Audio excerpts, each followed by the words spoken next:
CMH, your number one historic sim racing network, presents Auto Racing 22.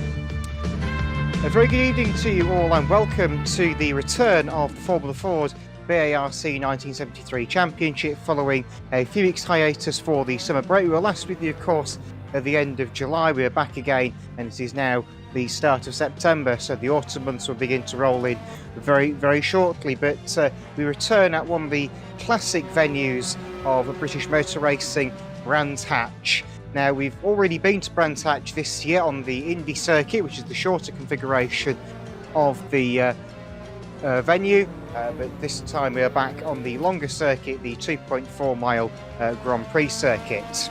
I'm your race commentator tonight, Ben Singleton, taking you through all the action here for the Classic Motorsport Hub this evening, and we will be underway in racing at 7 o'clock, or 6 o'clock I should say, with qualifying in the first call of order, which will decide what heats each car is in. As always, the cars will be putting to their heats depending on their qualifying position. The qualifying positions will be as follows: the odd-numbered cars in qualifying, so first and third, etc., going to heat number 1, and then the even-numbered cars, second and fourth, for example, go through into heat number 2. Then the quickest race time in total will put the cars on pole for the final, and then so on and so forth as they go back. The slower the car is over its total race time in the heats will mean it's further back on the grid for the final. But that's how the format's going to work. We will do the point standings now then to give you a bit of a look at how the season has gone up till this point.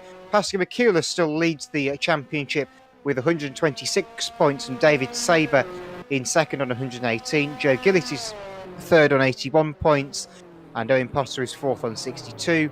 Klipinski rounds out the top 5 with 51 points in 5th place. So that's the top 5 in the standings. Matthew Sebbioni is 6th, Chris Hood is 7th, Halil Sahin is 8th, Simone Gilahadi is 9th, Luciano Cuevas is 10th, Simon Witt is 11th, tied with Jacques Slaby, both on 22 points for 11th and 12th. But that's as it is. That's the top 12 in the standings. A few more cars may have also raced over the course of the season that haven't scored enough points to be on that point sheet that we've just seen.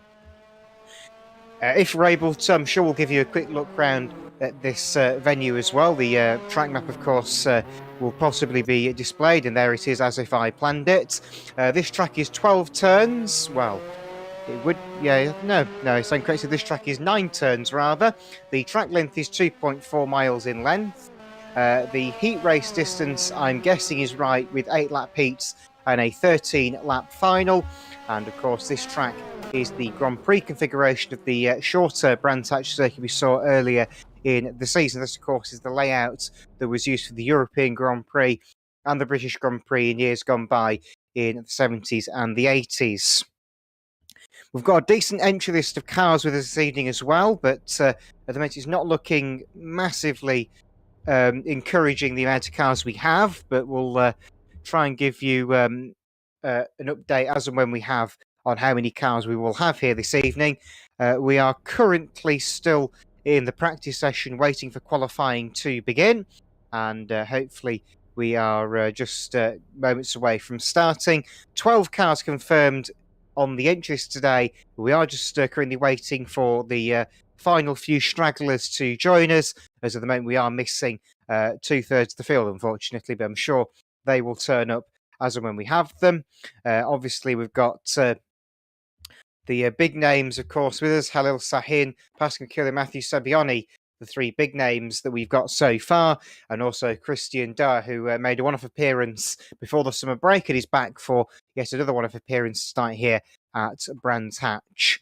But we are just still waiting to find out if any more are going to join us. At the moment, we're just seeing how we get on, and hopefully we'll get the full complement of 12 cars to join us as the evening goes on. So hopefully we'll be underway very, very shortly. It's certainly looking like the drivers that are in the server are eager to go. I've got a couple of them making their way out back onto circuit. Christian Dahr is heading out for another practice run. At the moment, looking at the timing screen, Christian Dorr leads the timing screen with a 1:53.902, followed by Halil Sahin, a 2:04.87. So he's the car in second. We've got a couple more cars, of course, in server that have not set lap times in this session so far. But yeah, at the moment, just awaiting to see what's going to happen as the night progresses, and just waiting for the final few bits and pieces to be put into line, and hopefully we can get a few more cars to join us, because at the moment we are very, very much short of cars for a track of this size. Obviously, this is probably the longest track we go to on the Formula Ford calendar. It's a very, very fast circuit as well, particularly the Grand Prix section of the course around the back of the course around the likes of Hawthorne and Westfield, all of which I hardly need to really give you much backstory on, but that may be something that comes up later on in the evening. So we're just on board with Christian Dorr, who's making his way round in car number 22. He is currently making his way around Dingle Dell as far as I can tell, and then will begin to make his way into the left-hander at Stirling's before they make their way down the clearway straight to Clark Curve, and that will take them back into the Indy circuit that was used on the last occasion. So I'm just being informed we've got 5 minutes till qualifying, so 5 minutes to qualifying, and once that 5 minutes is up, we will begin the first competitive session of the night. So in the meanwhile, just whilst we're waiting, we're going to have a quick commercial break, and once we've done that, hopefully we should be back, and hopefully, as a result, there'll be some more cars. So we're back with you in a few minutes' time with qualifying for Formula Fords in round 10 of the championship. They're 3 troubled children, and he's the trouble. Where have you been all your life? In a closet? John Candy is Uncle Buck from John Hughes, rated PG. Starts Wednesday at a theater near you. You can play it by the book. Literature. What is Brave New World? Who is Eggerly Masters? Play it by ear. What is Stop in the Name of Love? Who is Weird Al Yankovic? Or make a power play. You're the new Jeopardy champion. But to win, you've got to play it. Jeopardy! Tonight at 7 here on Channel 7.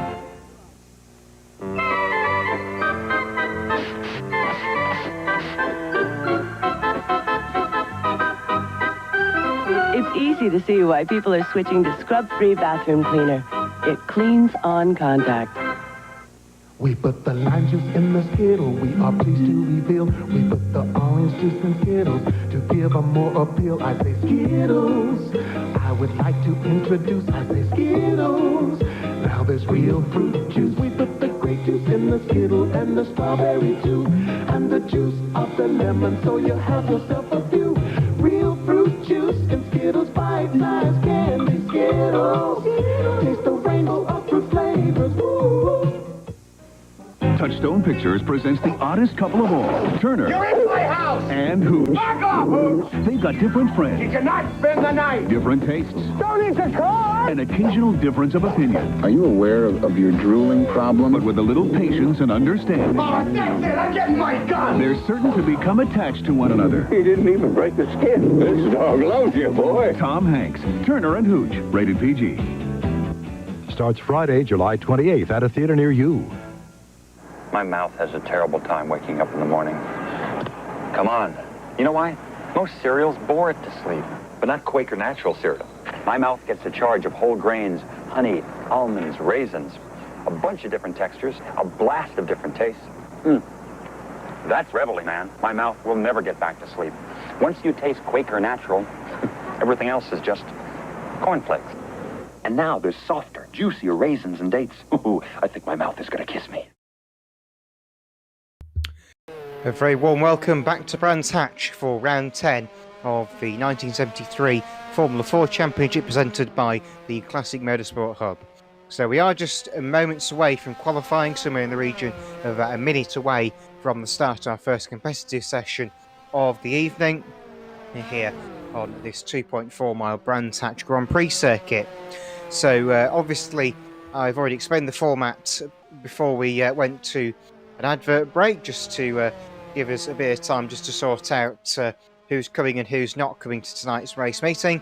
I am told there are a few more cars en route, and when they join us will be up to their discretion, and if they happen to miss part of qualifying, well, unfortunately for them, it's too bad. We're not holding forever. But we are just seeing Christian Dorr making a few laps in the 22 car. He's still got that 153.902 as his quickest time. His last lap around was a 154.550. So the lap time's consistent. Whoops, and well, he's gone off there on the exit of Clark Curve, but he's kept it out of the barrier as the practice session draws to a close, which I'm guessing means we are somewhere in the region of going to qualifying. Just waiting to see if that's going to get confirmed to me or not. We're just waiting for the all clear. The lights are currently red on the gantry, so qualifying is just about ready to go. It's just saying starting session on the timing screen I have next to me. We've got cars now rolling down pit lane, which means we have got the green flag, and the green flags are waving around the circuit. Green light into the pit lane, and we're away for our first competitive action of the night, qualifying for round 10 of the BARC Formula 4 Championship of 1973. Asking Akula leads them out of the pit lane in car number 3, the current championship leader heading into tonight's race meeting following the previous outing at Croft at the end of July. He's followed out by Alessandro Maggio in number 15, the Italian driver. He follows him out behind, and then we've got a couple more cars as well tailing. We've got Matthew Sabioni as well out there in number 2, the South African driver. He is also running fairly well in this year's championship standings as well. One car that was still in the pit lane is Christian Dorr, but he's currently rolling out of the pit lane. I can see on the timing screen he's now on the circuit and heading towards Paddock Hill Bend, so he is now joining us on circuit. So we've also managed to get another car join us in the server as Halil Sahin will join us as well in the 208 car, the driver from Turkey. So we've got a good variation out there. I think every driver in the server is a different nationality at least, which is some good variation, should we say. But yes, the cars just getting their way into their strides. And we're just seeing what's happening. Oh, as Alessandro Maggio runs a bit wide there going through Dingledale, but has kept it in a straight line, thankfully. So the 15 car keeps it going and then runs a bit wide as well, coming through Stirling's Bend as well.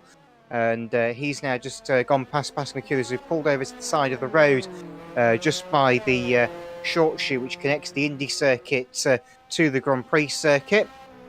Here's Christian Dorr on his outlap. He's making his way round Hawthorne Bend at the moment and will proceed to complete his outlap. We've already got a couple of cars on flying laps already, the first of which is Alessandro Maggio in 15. Another car has joined as well. Joe Gillis in 57 has also decided to join us as well. He will proceed on. He is another one of the home drivers tonight, obviously coming from Great Britain. Christian Dorr's had a massive slide through Dingledale corner as well, whilst we've just been having a bit of a look at him.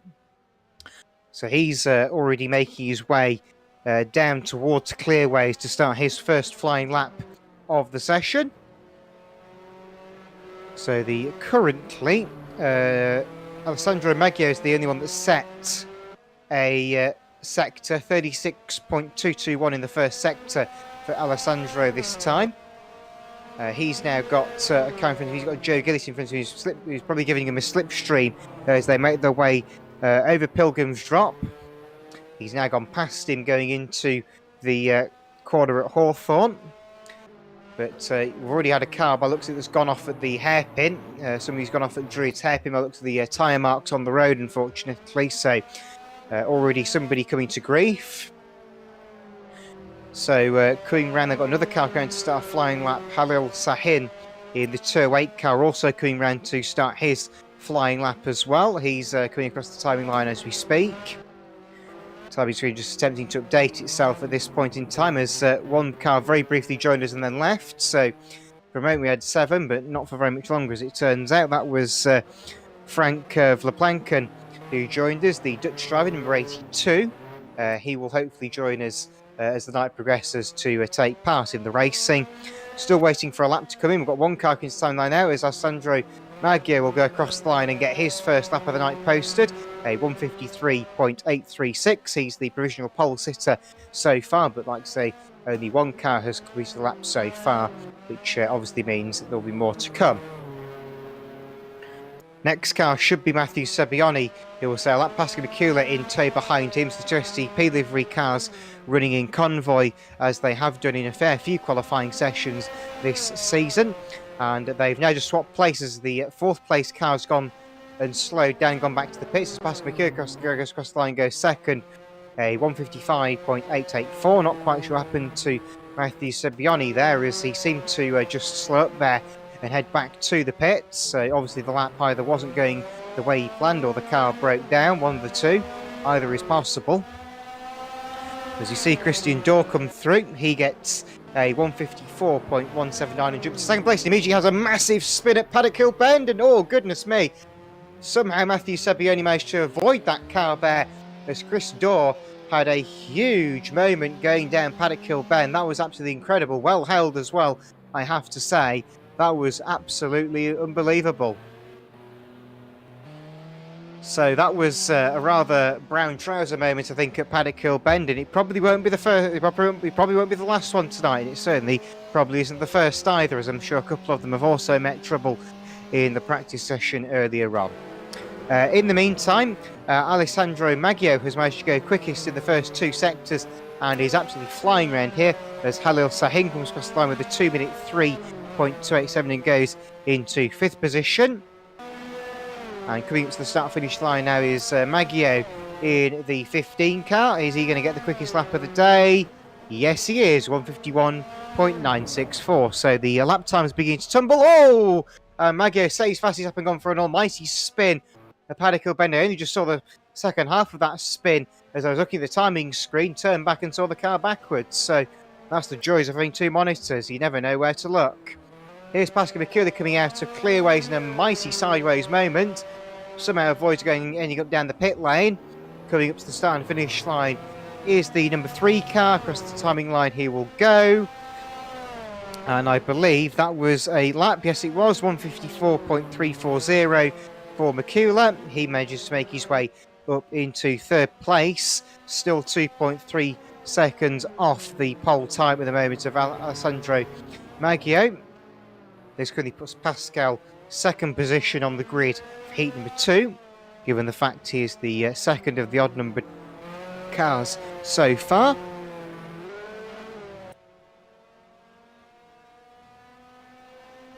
So just awaiting to see if anything else is going to come of this session. We have got, how much longer have we got to go?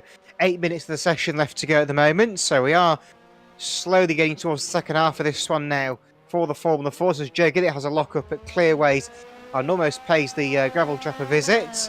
He's not quite done so. This is an outlap for Joe, so this won't be a classified time. He's going to start his first flying lap now, and we'll see how he gets on across this lap, of course. Into Paddock Hill Bend he will go, and has gone off the track a little bit there, cut the corner.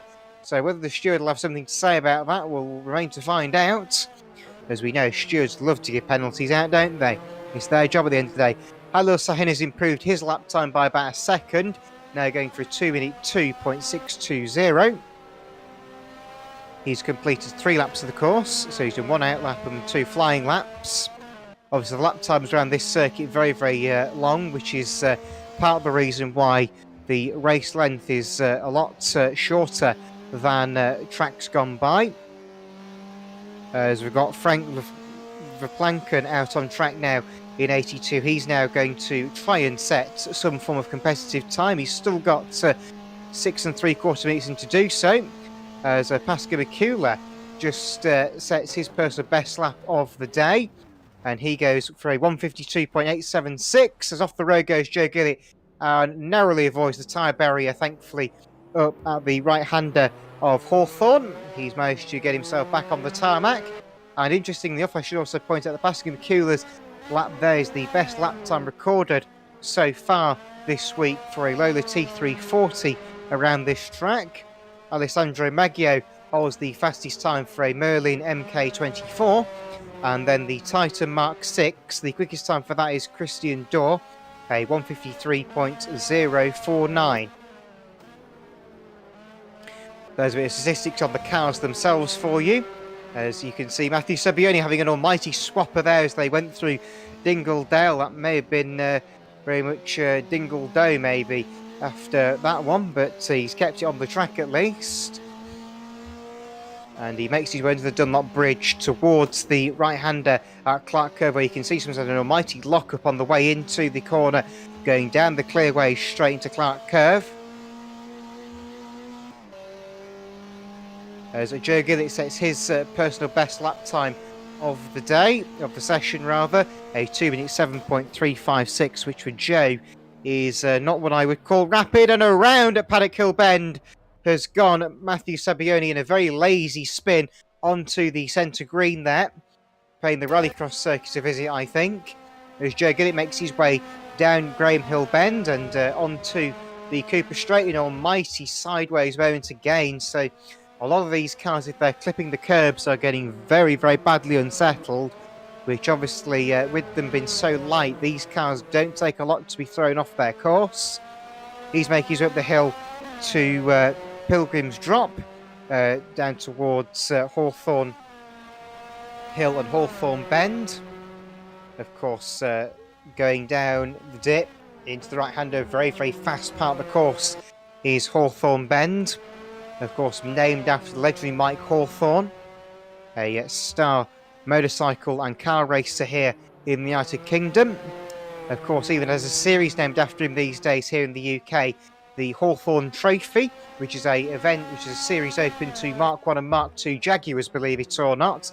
Massive boats of things, but they don't half drive them hard.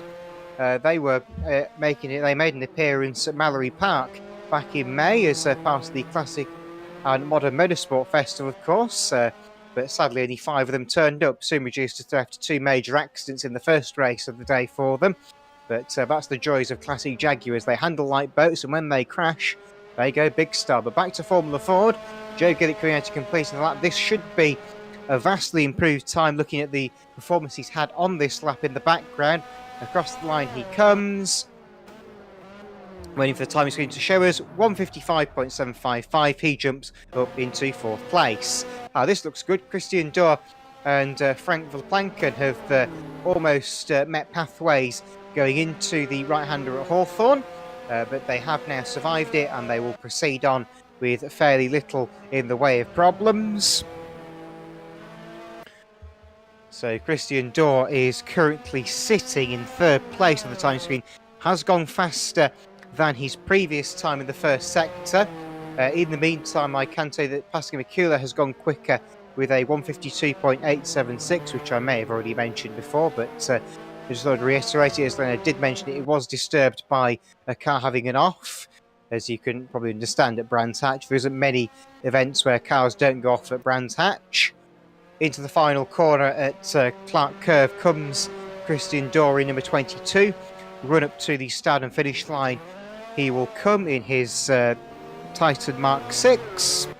Across the line. And it isn't an improvement, unfortunately. He didn't improve, but it was very, very close to his best time. Only 4 1/1000ths of a second off his quickest time, which I needn't tell you is not much of a difference. You wouldn't notice it visually, really. Pascal McCullough comes through the left-hander at Stirling's and makes his way down towards Clark Curve. What's he going to do this time? The timing screen is showing him on an outlap, so the question is what he's going to do this time is nothing, because he's not on a timed lap, but next time around he'll do something. 1 minute 45 of the session to go, so this will be his last lap without a shadow of a doubt, as nobody's had a sub 151 time so far today. I think the cars are now on the limit of what they can do. The drivers also on the limit of their skill. Somebody else has had a spin by the looks of it at Paddock Hill Bend, as the time marks tell the story of a car that's had a very, very negatively impacted day. But Alessandro Maggio is your current pole sitter, 9/10 clear. Pascal McCullough. It's the first time I've seen Maggio run in the Formula Ford, so this is a very good debut. This is his first time out. Obviously, I will probably be corrected by both our race director and our TV director on that, because as any of you will know from listening to my commentary, I'm normally wrong, and around almost at the Stirling's Bend goes the pole sitter. But that lap, I'm afraid to say, Alessandro is gone, but that said, it wasn't a time lap anyway. He's got to get round to the start-finish line pretty sharpish, less than 45 seconds to go. He'll probably get round, to be brutally honest with you, so he shouldn't have too many issues here. Up to the timeline, he begins to come. There we go. I'll get the words out eventually. Oh, the improvement for Matthew Savioni goes 154.450. That runs him up into 4th place as Alessandro Maggio has now managed to get himself onto a final flying lap. Matthew Savioni also timing to perfection and getting another lap in as well. Any more for any more? I think everyone that's out on track now will receive the checkered flag next time around. I'm told we might have got another car on the way for the racing, which won't have taken part in qualifying, sadly, but that should give us 8. Personal best first sector for Matthew Savioni, I think, 35.216 in the first sector. Alessandro Maggio, believe it or not, has got his personal best first sector, but that realistically should be a purple time, if I'm right in saying. As Sasharius Koplinski has joined us in serve a little bit too late, I'm afraid. Oh, what a drift! Goodness gracious me, right round the right-hander at Hawthorne, completely sideways into Westfield, and has somehow kept it on the straight and narrow. But I'm minded to say, as a result of that, this lap not going to be the quickest. So with that, we've got 8 of them, but I think only 7 of them will get times in, as we've got one car coming to the start-finish line as we speak. That's Joe Gillett in car 57 with this run, and a missing nose cone as well across the line. No improvement. I'm suspecting that car had a crash. Just at a look at it, and also look at the timing screen, playing the tail that he was a lot slower in the first sector than previously seen. And across the line again will go Alessandro Maggio, and goes quickest again with a 151.914. So an incredible last lap time there for Alessandro Maggio. He goes across the line and goes quickest overall in the session, and that will be qualifying concluded. So 7 cars did indeed take part. There will be 8 cars for the meeting, but we will have one that will start from the back of Heat 2, as it failed to set a lap time in qualifying. But Alessandro Maggio is your quickest in qualifying, 151.914. Second, Pascal Mikula, 152.876. And third, running at the top 3, Christian Dorr, a 153.152. That concludes qualifying here at Brands Hatch for round 10. We're going to go to a quick advert break, I would imagine, at this stage. I'll be back with you very shortly with heat race number 1 of the evening over a distance of 8 laps here at Brands Hatch tonight. We'll be back with you very shortly. From Walt Disney Pictures, Peter Pan is back. Here we go! Back in the adventure of a lifetime. Back to battle the notorious, uproarious Captain Hook. Come down, boy! This is your last chance!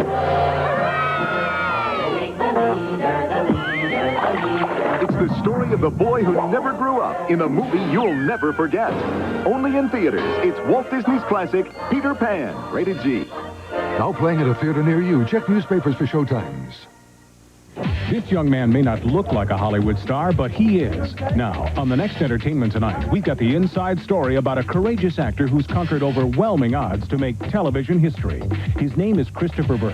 Born with Down syndrome, he's doing something most would say is impossible. He's starring in a primetime TV show. I would love to be the role model. Meet this remarkable man who's making his dreams come true. Take your risk, take your risk. Only on the next Entertainment Tonight. Tonight at 7:30, right after Jeopardy, here on Channel 7. Gorgeous blonde. I say I'm a smart blonde. I use preference. The color is rich with subtle shadings, and my hair has such life. Well, that's the preference difference. He thinks I'm worth it. He's right. Performing preference from L'Oreal. Sunshine, fun time, friendlies in the summertime. Get a deal of friendly, that is super fine. A super single comes free. Vacation Pickups 23. Friendly, rich and creamy ice cream. It's gonna be a friendly summer. Get a free super single cone at Friendly's when you buy any sandwich with fries. Or when you buy any platter. A great deal for a short time. It's gonna be a friendly summer. Take a Carnival cruise. Christina, you got everything? Everything, Richard. When you win the Coca-Cola Classic Fox Isle of Dreams treasure hunt. This is the spot. Cruise winners hunt for treasure. Well, I'm gonna search for a tan. There are all kinds of prizes, like jet skis, cars, and the biggest prize of all, $1 million. Wow! With Fox and Coca-Cola Classic, the official soft drink of summer. This is the spot. Richard. Can't beat the feeling. It was a simpler time. A time of hope and faith in the future. Blue jeans and white t-shirts were in. And Mazda introduced the Miata. A ragtop, a two-seater, a true roadster. Everyone seemed to be feeling pretty good. The new Mazda Miata. It not only gives you a glimpse of 1990, it takes you back as well. For Isuzu's 75th birthday, I baked this cake all by myself. But before we blow out the candles, let's make a wish. Wish for help with your down payment on a Trooper? Wish you could afford a loaded pickup? How about lower payments on an Impulse? Well, thanks to factory incentives of up to $2,500, your wish could come true. So hurry, while the cake's still warm. Factory-to-dealer incentives could save you up to $2,500 during Isuzu's 75th birthday blowout. Tonight on Tracy Ullman, it's a birthday bash. Let's party! And Fuzzy Bear's the main attraction. The kids are gonna have a blast. But there's just one problem. Get your paws off me! Deep down inside, he's a party animal. Tracy Ullman, next. When you're hot, you're hot. It's the hottest. It's your #1 Ford dealer's official clearance. Now get 2.9 financing or up to $1,000 cash back on Ford Ranger. Get 2.9 financing or $750 cash back on Bronco 2, or choose up to $750 cash back on F-Series. And that's before you make your best clearance deal. It's a great time to buy. Price and selection may never be better. It's the hottest. It's your #1 Ford dealer's official clearance. When you're hot, you're hot. Hello, tomorrow, your children are here. Can you hear the new drummer?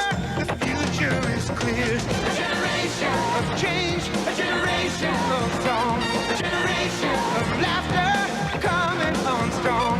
A generation of Pepsi, a generation ahead.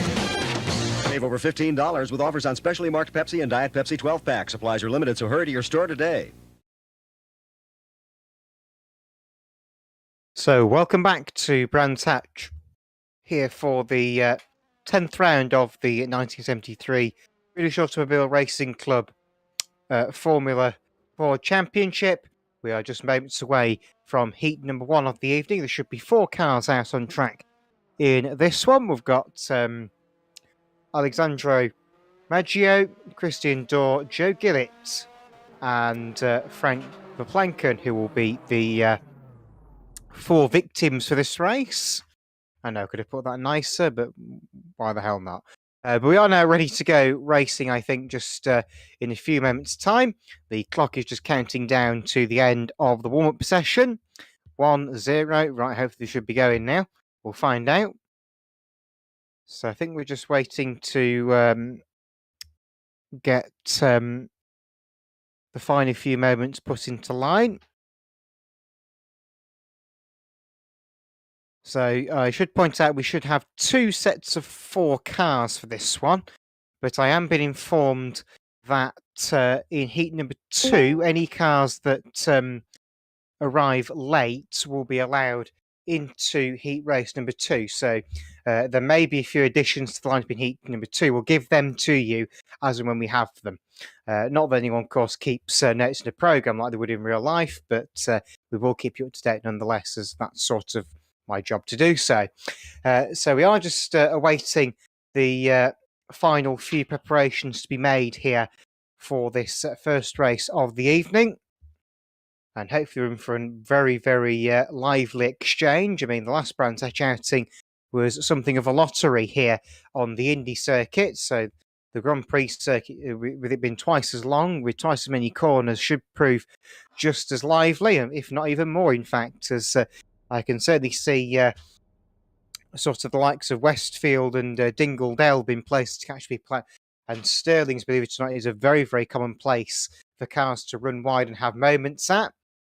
Again, we're still awaiting cars to join us, so I think we will be underway very shortly. So we'll see how we get on. Now, can Alessandro Maggio continue his pace from qualifying is the next question in order, I would say. He was unbelievably quick in qualifying, despite saying he didn't really have the car to do it. Although, been 9 tenths clear the opposition in Formula 4 1600, well, that's some form of an achievement, I'd say.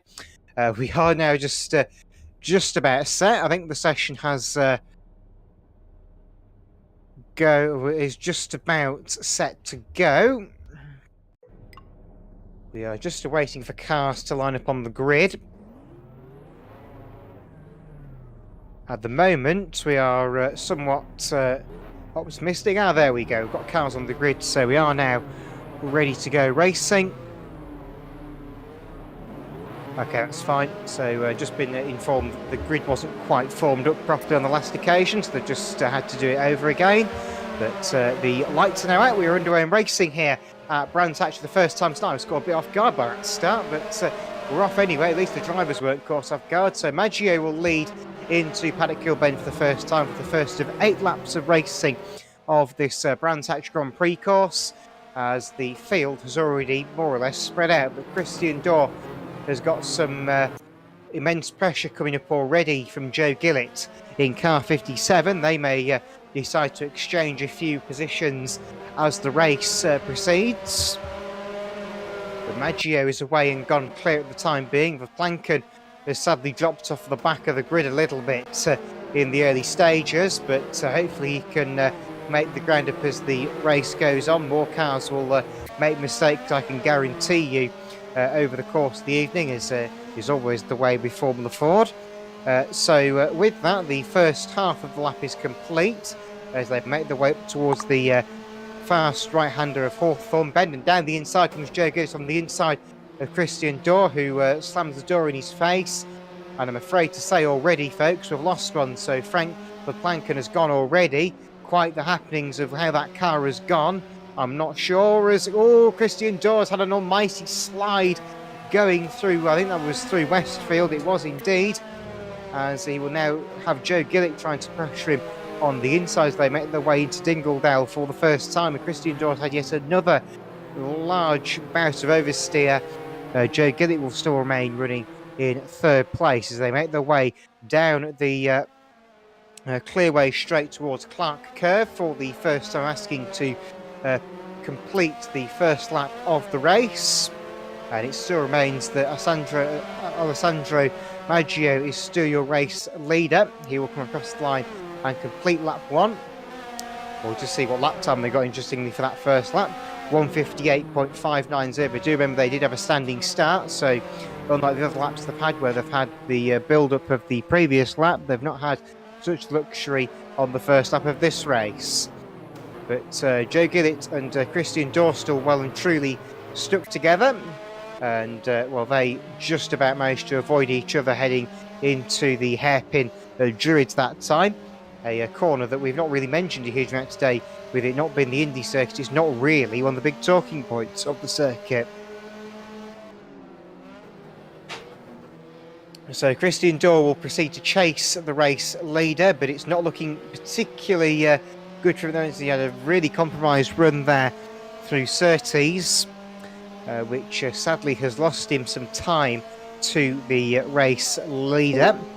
So the laps certainly will not tick by the quickest round here, with it being such a long lap, somewhere in the region of about 2 minutes if they're a bit off the pace, but some of the quicker lads can get it done a little bit less than that, in around the 150 region, as Joe Gillett now gets past Christian Dorr as they make their way through Westfield.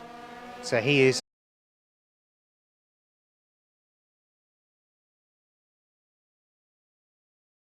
So we are now just... I don't think they can actually hear me, unfortunately, but we'll continue on nonetheless. Joe Gillett sets his personal best lap time of the race. So Alessandro Maggio is still your race leader, I can inform you, coming into Graham Hill Bend. So it looks like the second place battle has remained fairly close together in this one, which is a positive at the very least. And I'm glad to tell you we have now got our pictures back. So once again, you can all be blessed with the gift of watching the race rather than just listening to me commentating on a timing screen, which is actually a fairly common way of doing it in British club racing when we don't have the luxury of television cameras all the way around the circuit. The commentators, I should say, in club racing here in the UK have to deal mainly by commentating off timing screens and CCTV cameras dotted around the circuit in the run-off areas. The lead gap is currently 5 seconds.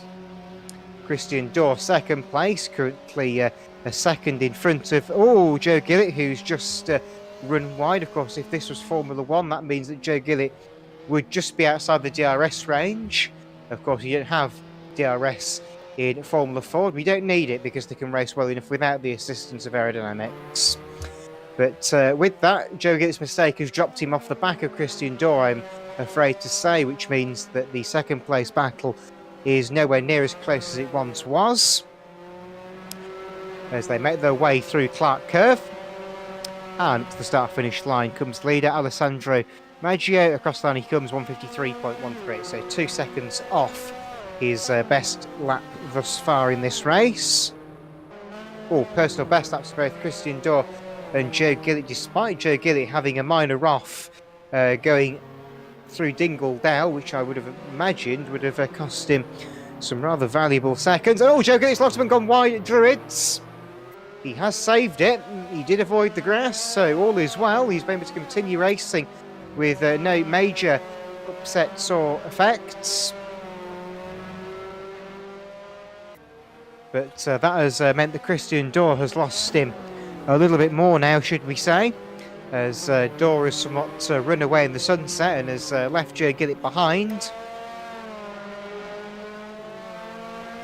Frank Plankin, I'm afraid, we sadly had departers on the first lap for him crossing the timing line. So far across 2 sessions, his night has equated to about a grand total of 3 laps.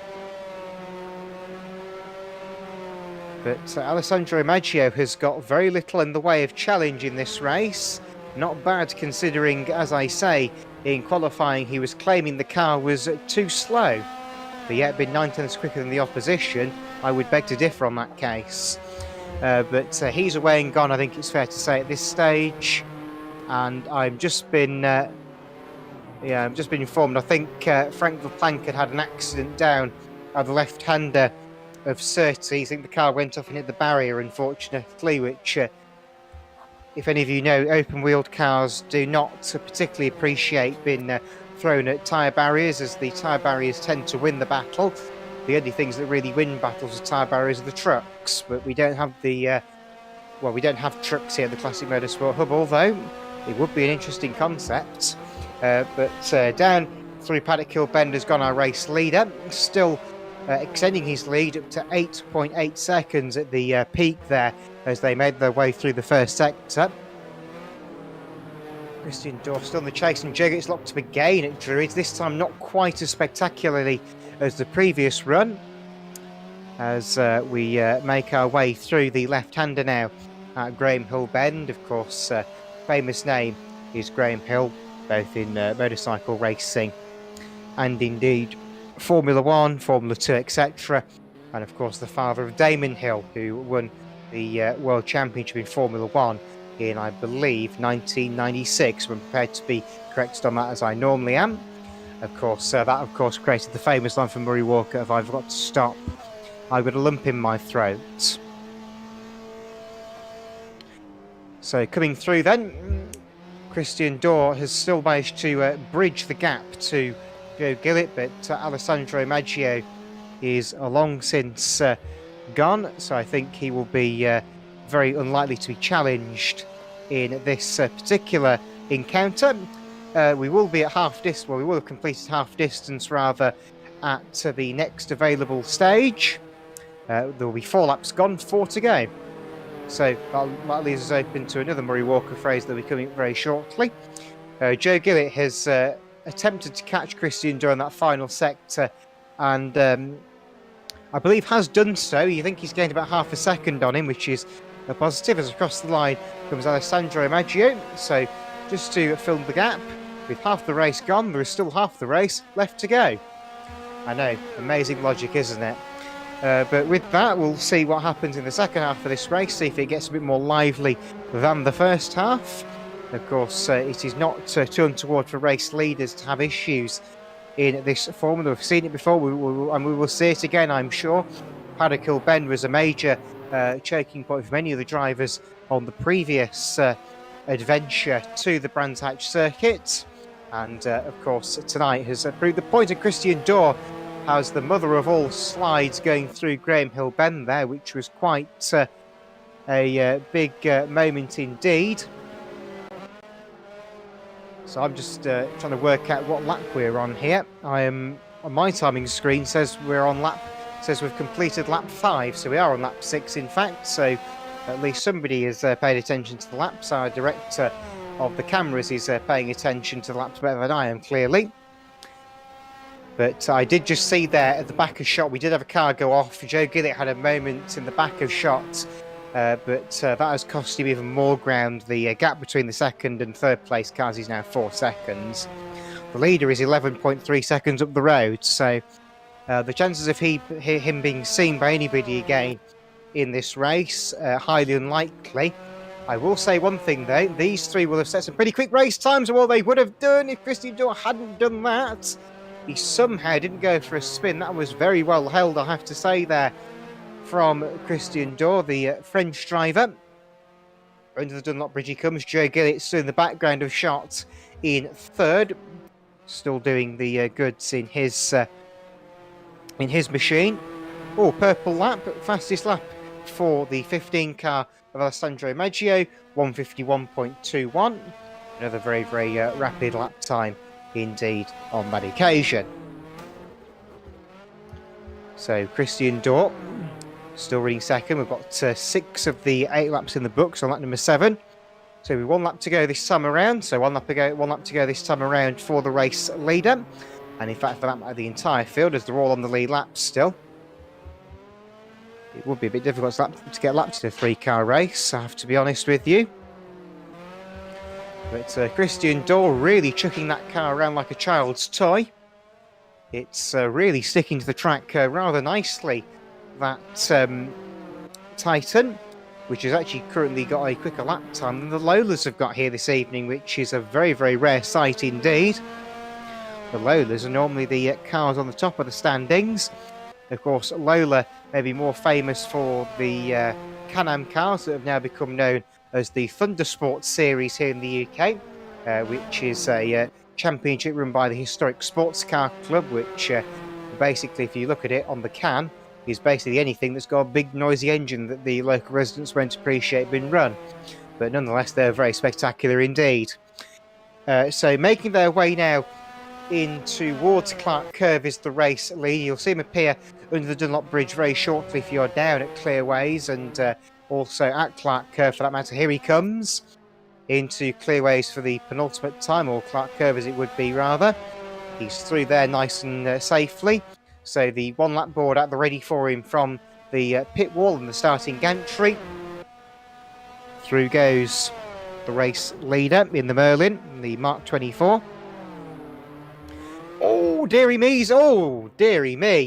as Alessandro Maggio very nearly throws it away on the last lap of the race there. A huge broadside into Paddock Hill Bend that somehow did not result in a spin, but he has survived it. Personal best lap as well, by the way, for Joe Gillett, car 57, a 1:52.391. So he sets his personal best lap. The quickest lap of the race has been the 1:51.210 set by Alessandro Maggio. That car is absolutely flying around here.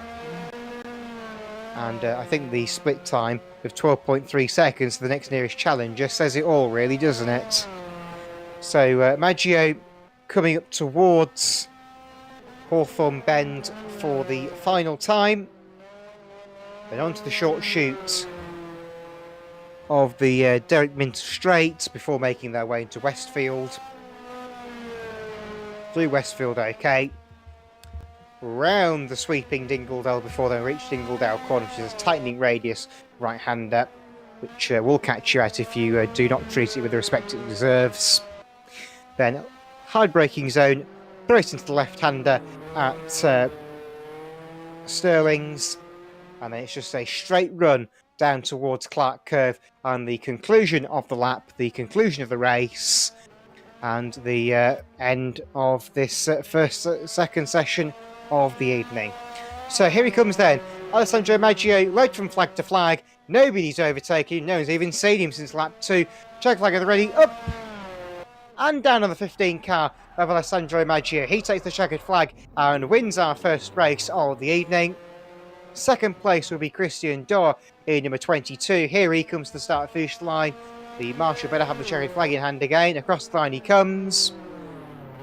And then the final car to round out the finishers will be Joe Gillett in 57. He rounds out the finishing order and celebrates finishing the race by having a simply horrendous accident at Paddock Hill Bend, which has erupted the car into flames. So the marshals may want to go sprinting for that, as it has unfortunately made its end quite spectacularly in the runoff area at Paddock Hill Bend. But anyway, with that, that rounds out heat number 1 of the night for the Formula Fords. Well done to Alessandro Maggio, your first winner of the evening. And let's see what he can do in the final Coopers race number 3. Next up will be race number 2 of the night, heat 2 for the Formula Fords. And I'll be with you in a few minutes' time once we've got everybody sorted and into the correct servers, etc., etc. But until then, we'll just have a quick advert break. We'll be back with you in a few minutes' time. So, Mr. Director, cue the adverts, please. It was a simpler time.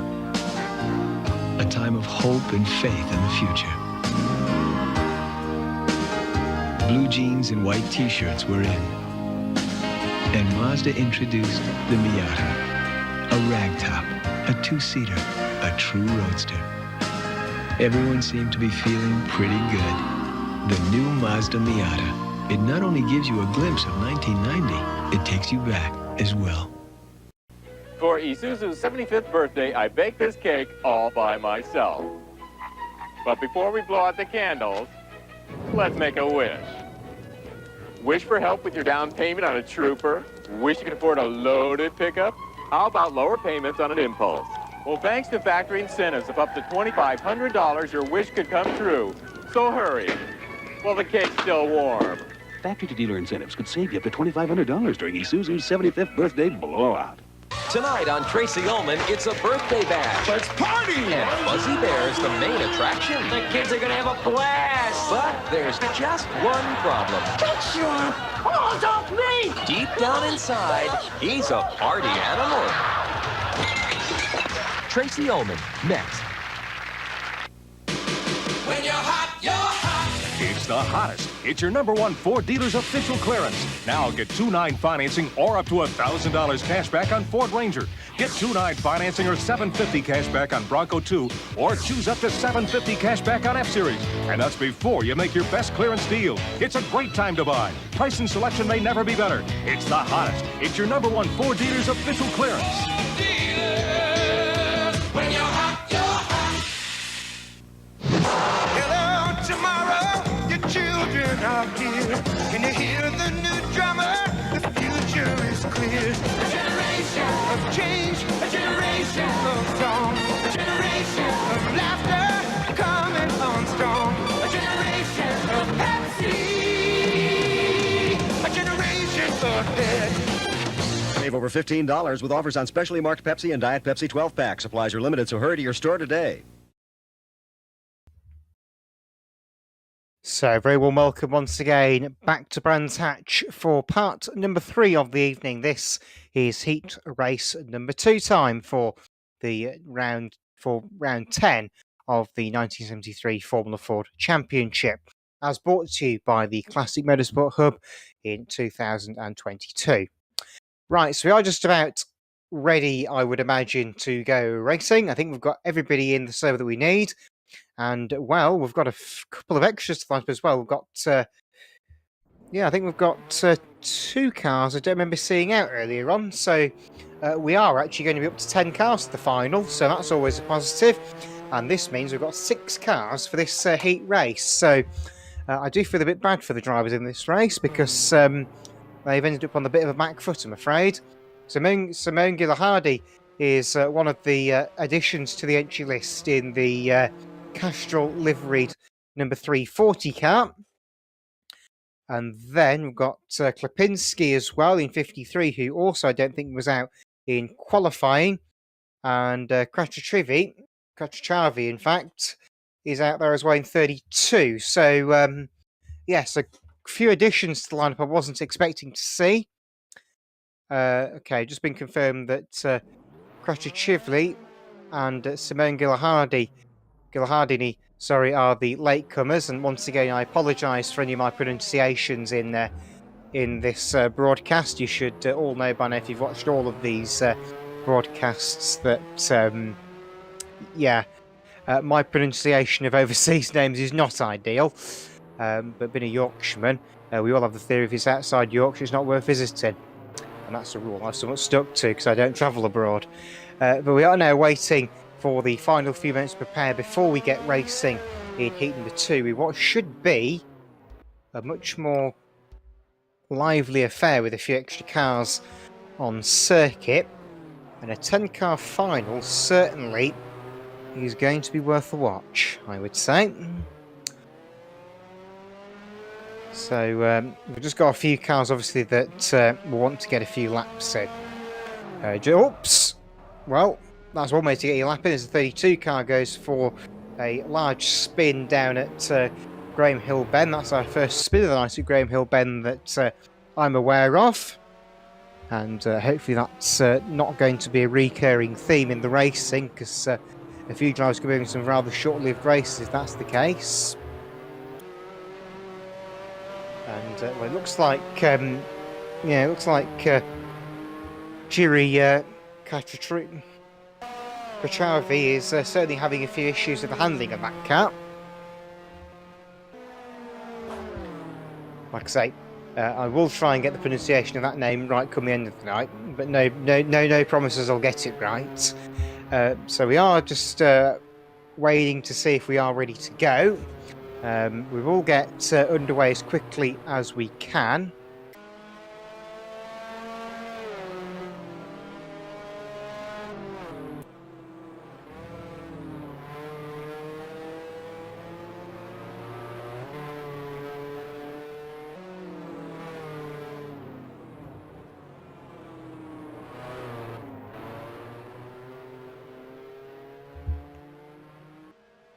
Right, so about that, we were just establishing the pronunciation of one of the names. That's why there was a bit of dead air for a moment, but we are back. I know, like the BBC, we don't charge about £1,000 for every second of dead air there is. So it is actually Catch Reveal, the name of the driver in question. So I apologise for the mispronunciation of it earlier, but we have now sorted it, and that is the name that we have got for that driver. So, with that, I think everything will be just about set to go. We've got Klapinski also out there. So yes, Klapinski also another one I don't remember seeing out in qualifying, but that's not to say he wasn't there. So we've got about 5 seconds, I think, until they're going to go. As we've got one car that's just decided to go off the track as a result of that.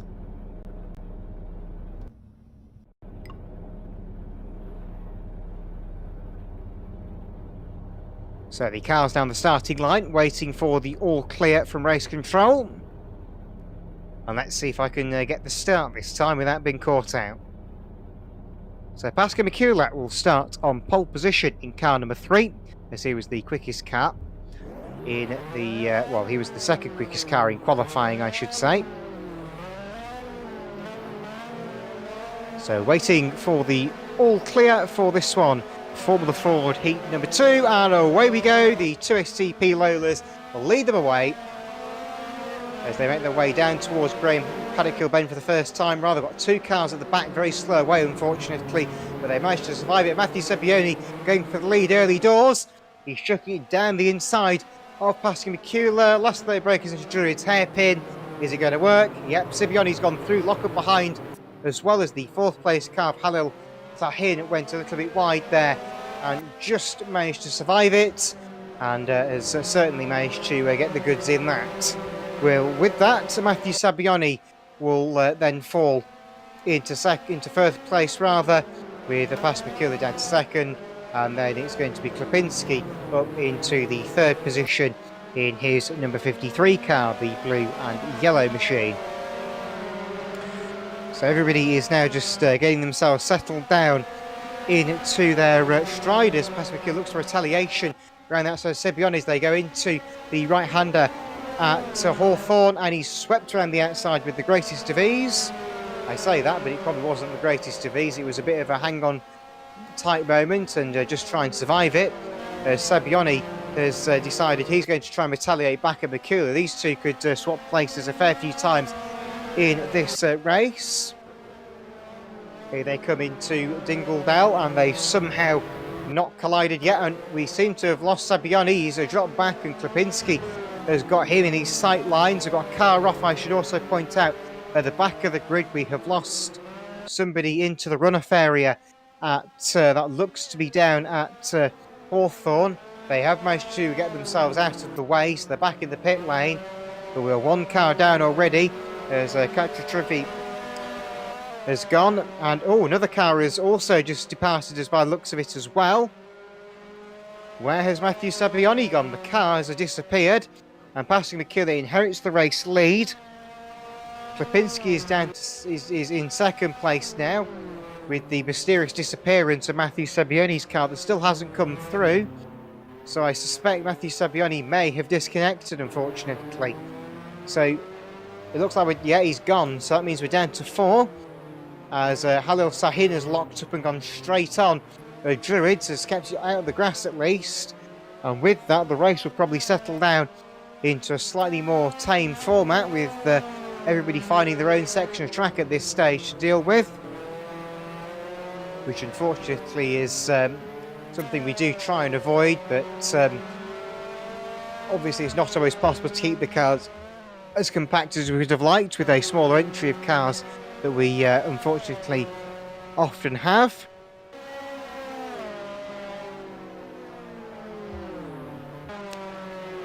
So Pascal McCula will try and extend his race lead and try and get the quickest race time to try and beat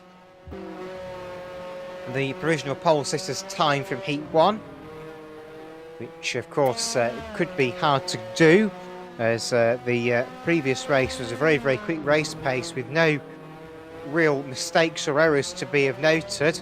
There was no spins or anything, apart from 1 car that had issues in the early part of the race, as unfortunately we lost Frank Verplanken early doors in the 82 car in the previous race, very much similar to how we have ended up losing one of the cars in this race in the very early stages. The 32 car, the car of note there. As McCula's gone off. So just as I was saying, that mistakes, Pascal McCula's gone off there. Now, I wonder what happened there. I don't know if we can get a replay of that or not, but Pascal McCula's unfortunately gone off the track at Clark Curve. So what happened there? He's lost 2 places and lost the nose cone as well. So he's come through clearways. The car just ran wide. And, well, there's no grip out there at all and bounced off the tyre barrier. And, well, that was unfortunate for our race leader. So Kaplinski goes through to lead it. Pascal McCula is down to 3rd. The 2nd place car of Halil Sahin has nearly gone flying straight on. Druid's hairpin has somehow just about kept the car going. So, all manner of things kicking off. So, just as I said, we might have a slightly tamer race from here on out. I was completely wrong on that, as the field decided then was the time to go self-destruct mode. So, Halil Sahin has got Pascal McCula looming large in his mirrors and has almost gone around. He's kept it straight and side by side for second. McCullough on the inside as they make their way down towards the right-hander at Hawthorne, and while the move has been completed long before they even got there. As McCullough's back for second, Halil Sahin has gone through into third place, or gone down into third place, I should say, rather. Simone Gillahardin is still there running in fourth, but is a long way back behind the battle for second place. He's 8 seconds drift of the said battle, which has now actually separated itself out to 2 seconds between them two as well. So the race beginning to come spread out, unfortunately. Your leader is still Klipinski, 13 seconds clear past McCullough. Halil Sahin seems having a lot of trouble with the brakes on that car, just not wanting to operate as he would like, I think is the case. The car just locking or not stopping. You haven't really got an option on that. And no, that wasn't intentional, Ryan. It just happened. Fastest lap of the race goes to Klipinski, meantime, at 1:55.471. Still 4 seconds off the quickest lap from Heat 1 at the moment. So I think you can get a vague gist of where this race is going. This will be the slower of the two races. It's passing McCullough, full commitment through Paddock Hill Bend. That was like a sprint car going through there, and it's not really resulted in the ideal line, to be honest. He still hasn't found the grass, but he's managed to recover himself from the grass fairly quickly and has kept going. Oh, maybe not is the case, as he's had a spin on the exit of Druids, a very, very unusual place to have an accident. So I'm wondering if the McCullough car is damaged, as he did have that off at Clark Curve not so long ago. We'll try and get updates on that car if we can, but we may have to wait till the end of the race to get the updates on the car if needs be. Halil Sahin is still running there down in third, with Gillahardin still running in fourth in the number 340 Lola, the car in the Castrol livery, of course. A famous livery indeed that has been seen on cars in all forms of motor racing over the years. Most notably maybe the Toyota Supra rally cars that took to the stage in the 90s. As Halil Sahin has yet another lock-up, this time going into the right-hander at that was down at Westfield, I believe. Westfield, of course, a name of a kit car maker here in the UK, very similar to the Caterhams, but a different name, obviously, and maybe a little bit more road orientated than track orientated. Or the Westfields, they were sort of the toned down Caterhams, if you like, but nonetheless, they were still pretty unbelievable cars. Your leader is Klipinski, still by 8 seconds clear as Halil Sahin. I thought was going for an explore down the speedway track, or was going for some stock car racing there for him. He looked like he was heading through the cut through that made up the old stock car venue here at Brands Hatch, except he's going in the wrong direction for stock cars. He'd be doing banger racing. As Halil Sahin now runs a little bit wide at Paddock Hill Bend, has not come to grief, thankfully, as Simone Gillahardin has just set his fastest lap of the race, a 2-minute 1.023, also his quickest lap of the evening as a whole, even quicker than his time in qualifying, which I don't think was actually set, unfortunately. Pascal Kula is trying to reel in Klipinski, but sadly it may not be quite enough, I'm afraid. So we've completed 4 laps. This is lap number 5 we're on now. So the laps slowly ticking by.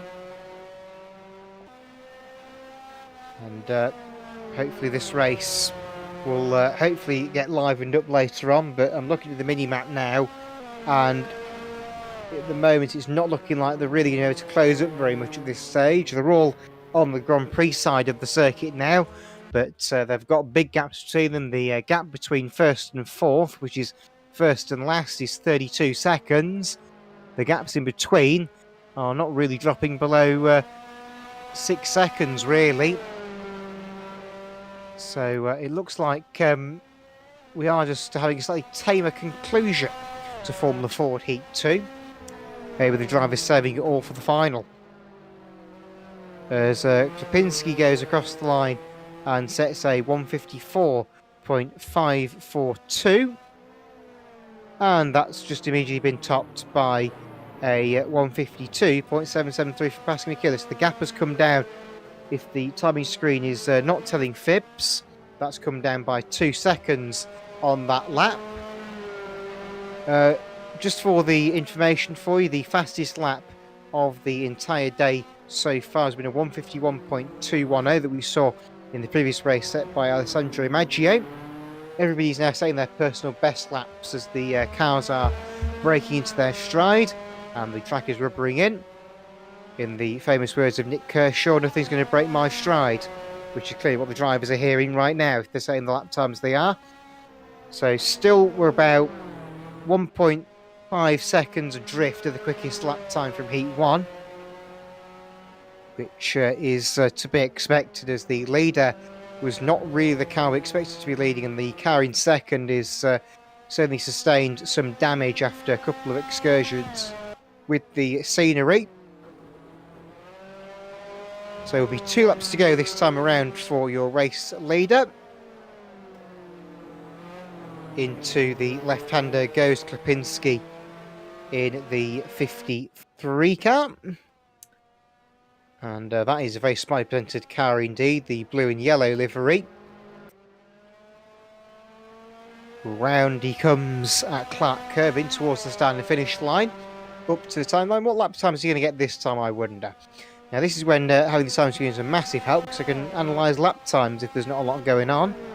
So across the line he comes. Oh, brilliant lap there, 152.577. That's the 3rd quickest time of the entire day.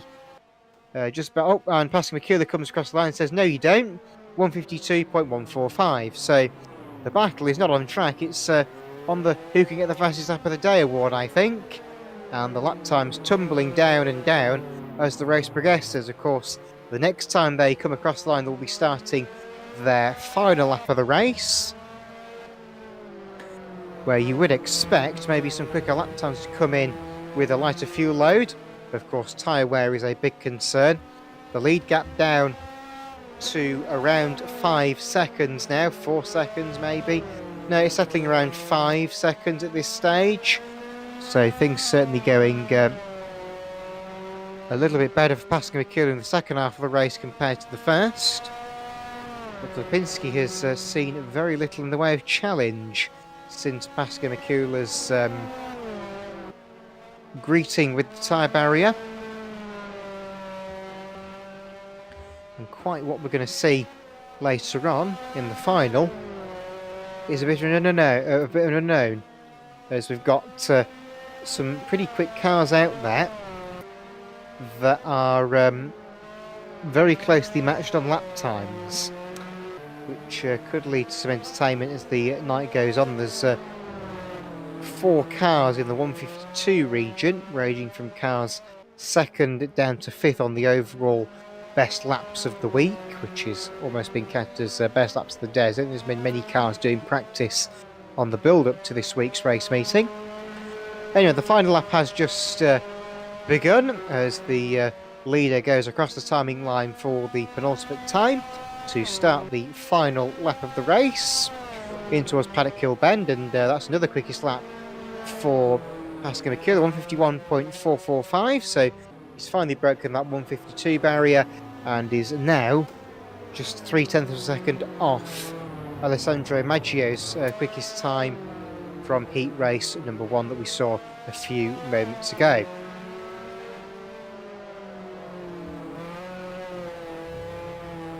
Halil Sahin has dropped down to 4th place, I should point out as well. That means Gilla Hardin has got through into 3rd, whilst we've not been looking back at the second half of the field. I also missed it on the timing screen as well, which says it all really, as they make their way into the backside of the circuit for the final time. I'm sure there's an innuendo in there somewhere, as Klipinski flings it round the right-hander at Hawthorne, and I think that may answer the question as to where one of them went off at Westfield, as there appears to be some tyre marks leading straight to the scene of the tyre barrier. So Klipinski into the right-hander at Dingledale, then the left-hander at Graham Hill Bend, and will come through to hopefully take home the black and white and win Heat 2. He's just got one straight and one corner to navigate. So here he comes into the final corner. Checkered flag at the ready for Sechirama Klipinski. Here it is. The checkered flag is raised. It goes up and down to the 53 car. Second place is Pascal Mikula. And third will be Simone Gillahardin, or fastest up of the race as well there for Pascal Mikula, 151.336. But I am minded to say that I imagine that Alessandro Maggio is on pole, but that will be confirmed officially by race control, of course. There's a massive lock-up there for Gillahardin as they come into the final sector. Survived it, so he's able to continue on. I'll try and get confirmation on the grid, of course, for you as quickly as I can, but it may be given to you after the advert break that we'll have following this race, which is just drawing to its conclusion if you are just joining us and you haven't noticed the checkered flag fluttering at the bottom of the screen. So here comes Simone to the line. Through he comes in the 340 car to get third. And then just one more to finish. That's Halil Sahin, who will cross the line. And he was runner-up in the touring car class at the R-Factor Goodwood Festival of Speed this year with a 1990s Mercedes C180 DTM car, coming run up to yours truly in a Vauxhall Cavalier British touring car from 1993. But that rounds out our second race of the day. Next up will be the final, the big one over 13 racing. That's an extra few laps added on to the end of the race for the final. With that, we'll have a quick advert break. I'll be back with you very shortly once the grid is confirmed and we're confident enough to give you a confirmed grid and we're ready to give the cars the track once again. Right, we're back with you very shortly with the final coming up after the break. Night Court, the most outrageous fun on television. I love my power. Is this much fun really legal? Coming to Fox 5, Monday, August 28th. Tia has one big problem. Her Uncle Buck. Cigar? Now her home life is falling apart. I'm stunned that I'm related to you. And her social life is going up in smoke. Yeah. Where have you been all your life? In a closet?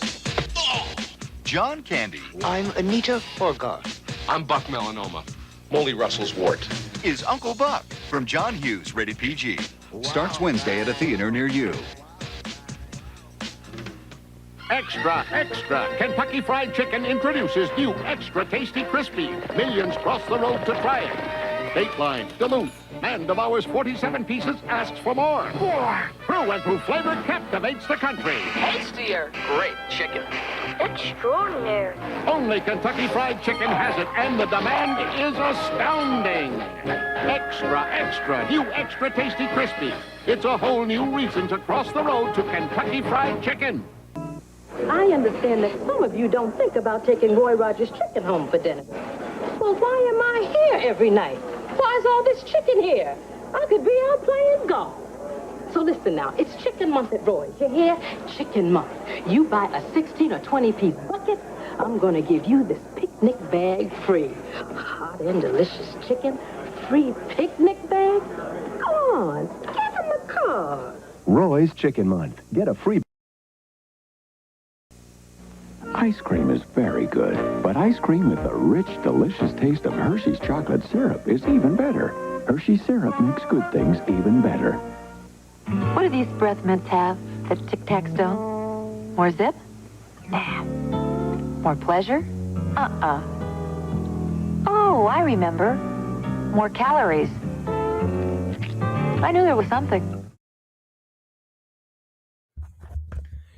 So, a very good evening once again. Welcome back to Brands Hatch for round 10 of the BARC Formula 4 Championship presented by the Classic Motorsport Hub here this evening. So, and we've seen the two heats, we've seen the qualifying session as well for that matter. We are getting the final grid just about prepared, and just as on cue as I say, that is prepared for me. So fantastic. So that means we have no big surprise really. Alessandro Maggio will start on the pole position with Christian Dorr alongside him in second place. Joe Gillett will be third. Kopinski is fourth. Makula fifth. Sahin sixth. Gilahadi in seventh. Eighth is Sibiani. Ninth is Catravivi. In ninth, yep, he's in ninth. And then 10th place is Verplanken. So that's your 10. I think we're going to probably get all 10 out. And we'll see how well we get on in this race. And I'd just like to be corrected that Frank Verplanken is actually French, not Dutch. So obviously I managed to get my flags confused on that. I do apologise for that, as I appreciate that not everyone wants to be recognised as Dutch. But we are just waiting for the all clear. So we're just rounding up the flock, really. It's like a shepherd and his sheep. They never go where you want them to go when you need them to go where you want them to go. They'll do it on their own accord, and normally they do it wrong. So we're just waiting for the final few drivers to decide whether they're going to join us or not. Obviously, if they take too long, they'll just basically have the server shut in the face with and said, well, you took too long, I'm afraid. You know, in motor racing, in club racing in the UK, you have to be in the holding area for your race 20 minutes prior to your race. That's the ruling that is normally put in place by all clubs as a general rule. It certainly is for the MGCC, which I'm hoping to go to Alton Park to see this weekend on Saturday. For those who don't know what that is, that's the MG Car Club Championships. I know, an 18-year-old interested in that. Who would have thought it? But we are still waiting to see how long we have got until we're racing. One more car has decided to join us in a fairly timely manner. Frank Verplanken at that, has just joined us, the Frenchman, not the Dutchman, which is perfectly fine. We'll see how well he gets on, of course. Didn't really get to see much of his potential in the early doors. So we're just missing two cars. The cars that I'm told that we are missing... Yeah. Okay, I think we may be one car down, I'm afraid. As I've just been informed that we may be missing one car.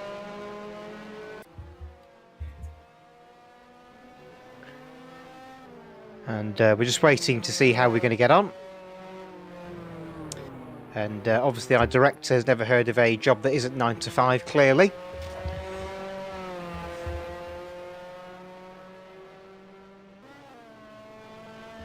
But yeah, we've got a few cars doing laps, and hopefully we can get this race done and dusted before 8 o'clock, because obviously we don't want to be going on too long, and also, unfortunately, I've got other places to be as well tonight, but that's another story for another day. Oh, we had a spin as well on the live stream for you. So Joe Gillett determined you needed some entertainment there in the downtime, and he's giving you it by having a minor spin in a rather unusual place. But everyone seems to have decided that the place to be at the moment is the Pilgrim's Drop. So we've got about 4 cars ringing a train.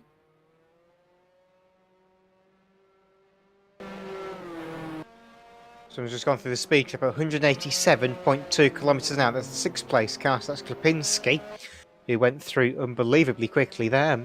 Like I say, I'm being told 5 minutes till the race. So if there are any drivers watching the stream that aren't in the server, now might be a good time to think about it. As after 5 minutes, that's bad luck. That's your hopes and dreams of a final over with before they've even started. So, yeah, that's very much how it's going to be. And, yeah. So we're just going to get, like I say, the whip cracked on them lot.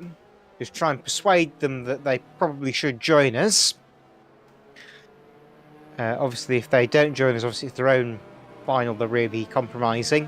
It's not really our problem. Obviously, if they don't wish to attend the race.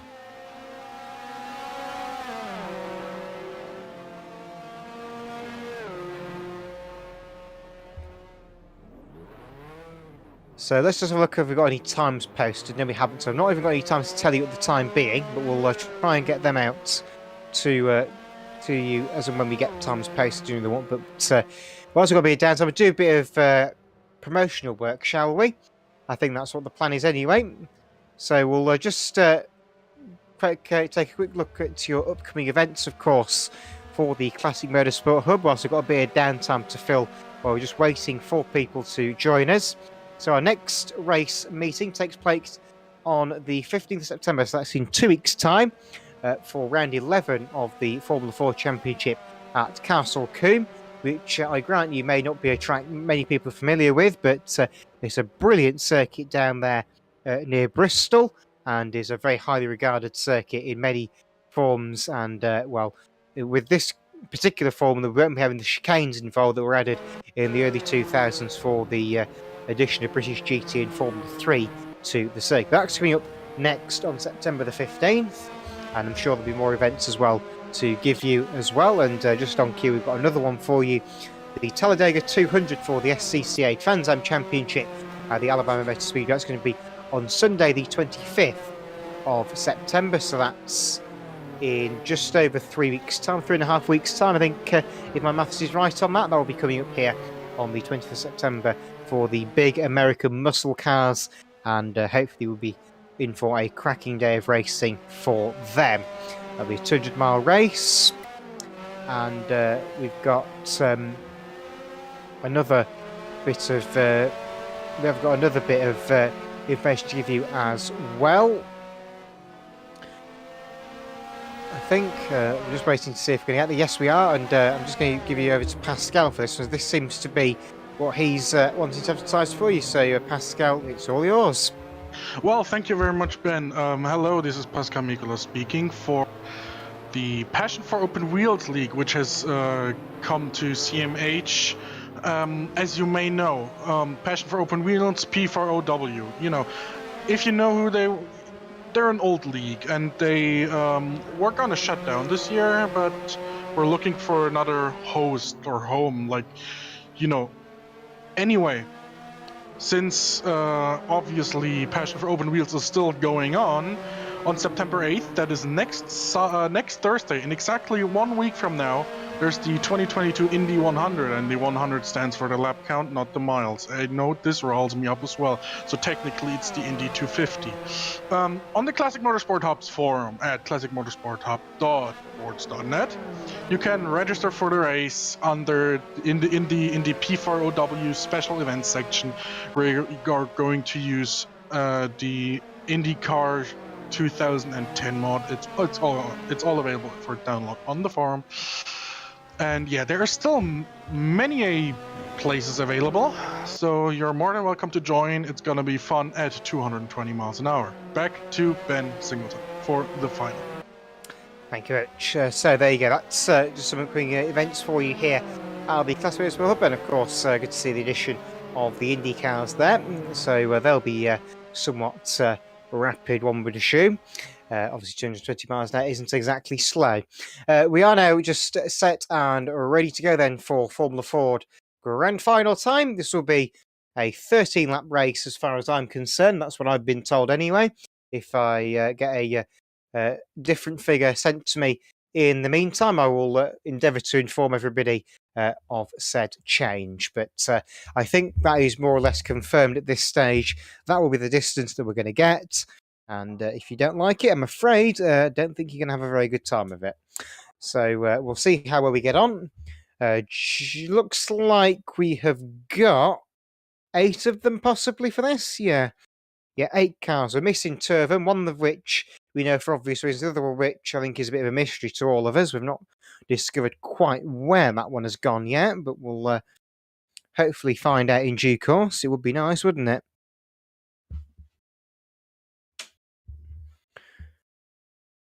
But yes, just giving everybody the final few moments of peace before the storm descends on Brands Hatch, and the Kent countryside is rocked once again. So, as I say, the pole sitter will be Alessandro Maggio.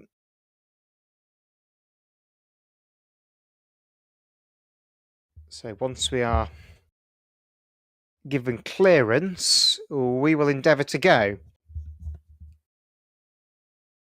Of course, we apologise if this meeting is taking a bit longer than normal to run. Obviously, we do sometimes have to wait for other drivers to join us, and of course, we were a few minutes late starting due to a lot of the drivers not actually being ready for 7 o'clock, which I grant you is not ideal, and I appreciate that, but nonetheless, we are trying to get through this bill as quickly as we possibly can. As you understand, not everybody is willing to spend 2 hours for a race meeting, and we're trying to get done in less than 2 hours, of course.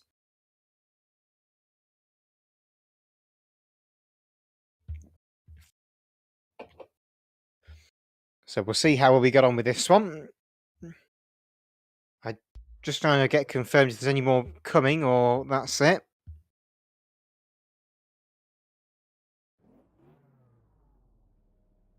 So yeah, we've obviously already gone through the grid for the final. So you've already got that. The car's now forming on the grid, so I think that's a fairly solid sign we're about to go racing once again. Here we go then. 30 laps, 8 cars on the circuit. Here we go. Formula Ford Grand Final time. Watch the gantry for the all clear. Well, at least you would be, but the start has been aborted already, so we'll try again, and we'll see what happens on take number 2 of this race. This is going to be one of these races, isn't it? You can already sense it coming. So we are once again in a moment of waiting, and I've just been informed the pole sitting car had a problem there, so we've had to just restart to give them an opportunity to get the problem sorted, and once that is done, we shall go again for a second attempt of the Formula Ford final, and hopefully this race doesn't take us too long to get through. So going off the lap times, this should be a roughly 26-minute race, which will certainly push towards the 8 o'clock region, I would imagine. It's certainly been a long old night, this one.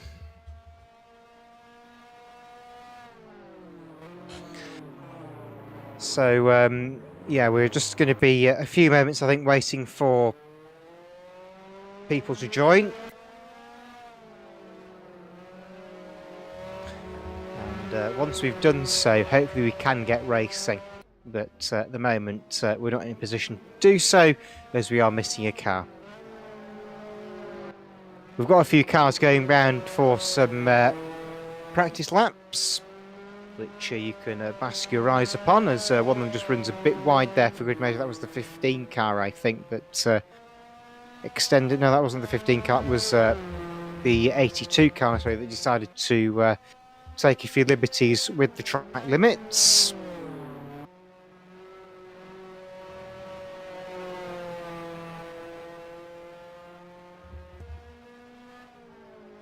So, looks like everybody is now back with us. And let's just see if the R-Factor gods are willing to play ball on this occasion. You can't go wrong with some R-Factor reliability, can you?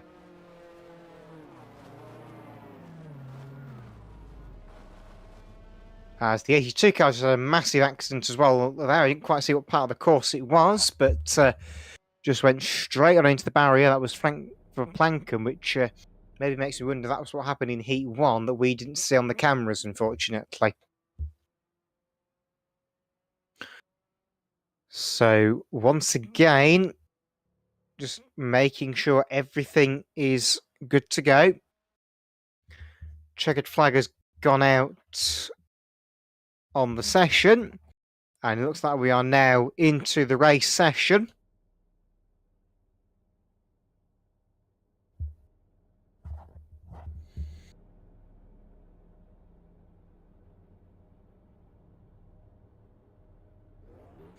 So the car's now forming on the grid then for attempt number 2 of tonight's grand final. Here we go then. Who is it going to be? Can Alessandro Maggio make it 2 wins out of 2? Now have the full score perhaps, as well as he was the quickest in qualifying. The revs will begin to rise then. Away we go. We're underway in racing with tonight's Formula Ford final. 13 laps of the Branch Grand Prix circuit. We're underway in racing. And Maggio gets the jump he needs. Christian Dorp to second place. Joe Gillett is third as they make their way through paddock for the first time. And the leader has sprung away like a hare, like a greyhound out the traps, I should say. And will now be chased down like the hare, to be really honest with you. So Klapinski gets the rear end taken off his car by... who was that behind him? Because they've already lost the nose cone by the looks of it, unfortunately. That was the STP, that's Pascal Mikula. Now, is that car minus a nose cone already? It looks like it might be, as they make their way into the left-hander at Surtees the first time. Yes, it looks like Mikula's car has gone for the lightweight Superleggera modification for this race. As Klapinski's now got Mikula chasing on the back end of it very heavily indeed. Halil Sahin has somehow managed to drop all the way back to 30 seconds behind the leaders in just, well, the first sector. Simone Gillihardy's not done a huge amount better either, as the bulk of the field makes its way through the right-hander at Hawthorne for the first time. The first of 13 circulations, as Mikula and Klapinski need to have a bit of a coming together there, but they've somehow managed to survive it. Oh, dearie me, as a sideways minute and a half there, as I thought Christian Dorr was paying a visit once again to the Armco barrier, but managed to survive it just about, as he's now got Mikula and Klapinski in front of him battling like two Kilkenny cats, which are, I should inform you, very aggressive. They've got Joe Gillett setting their sight lines as well, and maybe possibly thinking about levelling up an attack on the back of the British driver. At the moment it's the Italians that lead the way from the British and the Germans. Oh dear, what does that sound like again? But Joe Gillett is at second place with Mikula and Klapinski still battling very, very solidly behind. And Klapinski's throwing it completely sideways, going down Paddock Hill Bend and almost spins it. The leader's locked up as well at Druids, as Maggio is locked up, so is Gillett. They're all locking up at Druids. It's certainly a troublesome point for these Formula Fords here this evening, as they make their way down and into the left-hander.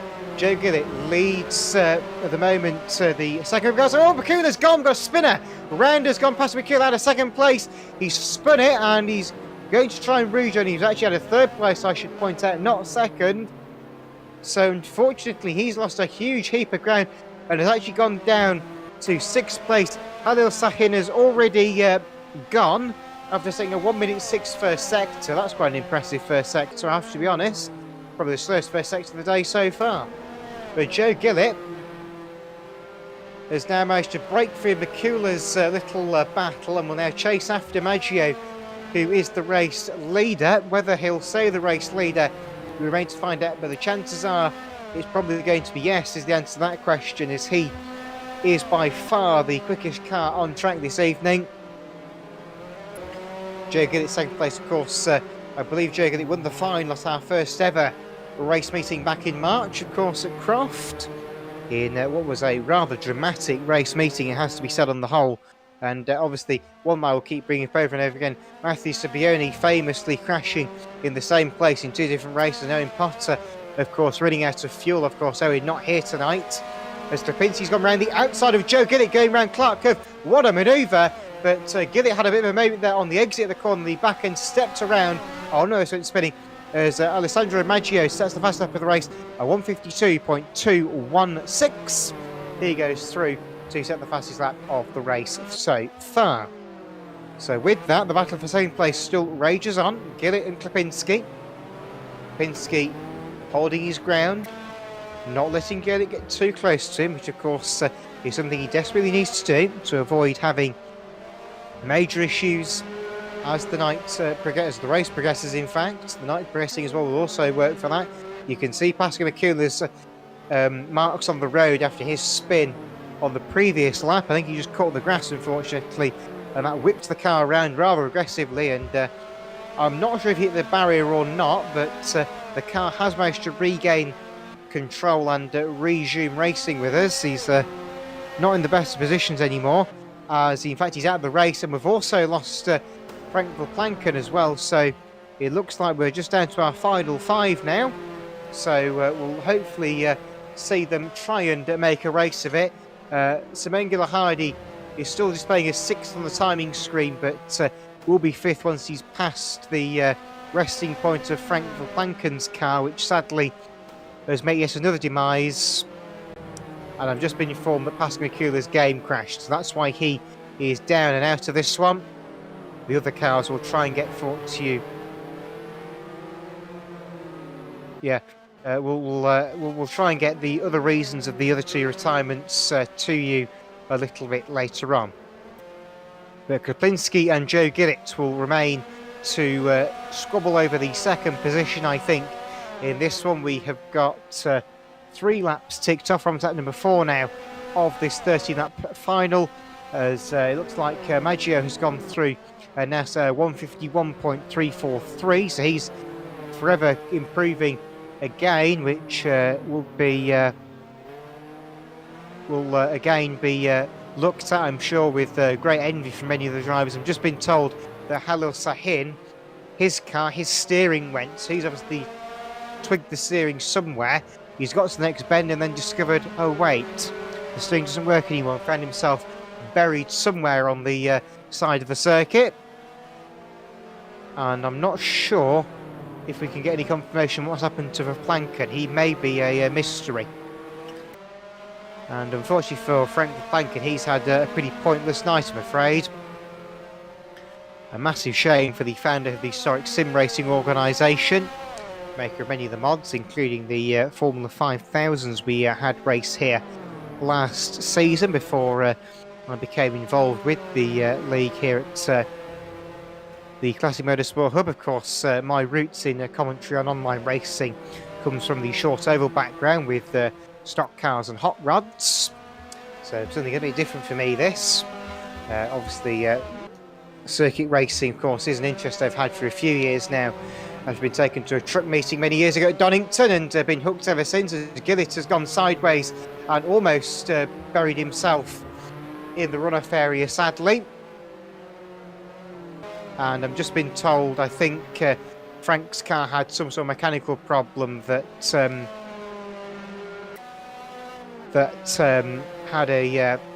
the result of him going out. And yes, the steering failure, as I mentioned before, for Halil, he's just messaged me to say his steering was disconnected, so that would explain the problems there. And I think he may have accidentally collected somebody else as well in the process of that happening, which is unfortunate. Right, so the mechanical problem that Frank Verplanken had was a mechanical problem that rendered the car undrivable, is the report I'm being given. So that would explain a fair bit of that. So unfortunately, that will end his charge. As the laps begin to tick by, we're on lap number 5 now of this 13-lapper for the Formula Fords. As the race begins to tick through, we are now 9 minutes into this race. The in-game time is 2 p.m, well, 14:09, so sort of mid-afternoon here at Brands Hatch. I have to admit, the weather forecast on here is very optimistic. 26.8 degrees Celsius at the start of September at Brands Hatch is optimistic, but obviously track temperature 30.9 degrees, which is toasty, I think, is what we'll phrase it as, but nothing compared to some of the track temperatures you would see at places like Bahrain or Abu Dhabi in the height of day, in the height of summer. That's part of the reason why those said races are run at night in Formula 1, just to stop the tyres overheating and the cars overheating for that matter. I think everyone learned their lesson after the Dallas Grand Prix one year. Of course, Brands Hatch itself obviously basked in Formula 1 history, of course. First holding a Formula 1 race here in the 1960s. In 1964, I believe, if memory serves me right. That was what it was done, and held the British Grand Prix. Held the British Grand Prix, of course, in 1986 as well, with famously the win going to Nigel Mansell in what I believe at the time was a Williams. Of course, this track has also held many other events, such as the British Superbike Championship has been a very proud and illustrious history around here, the British Touring Car Championship, even the World GT Championship as well has been coming here in years gone by.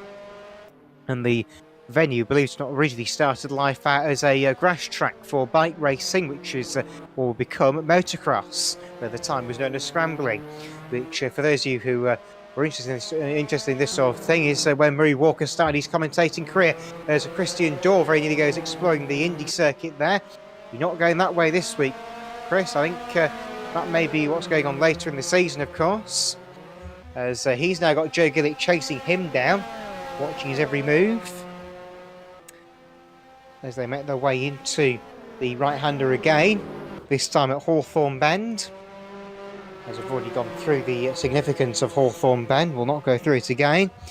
We've also gone through the meaning of Westfield Bend as well, so again, don't need to go through that, do we?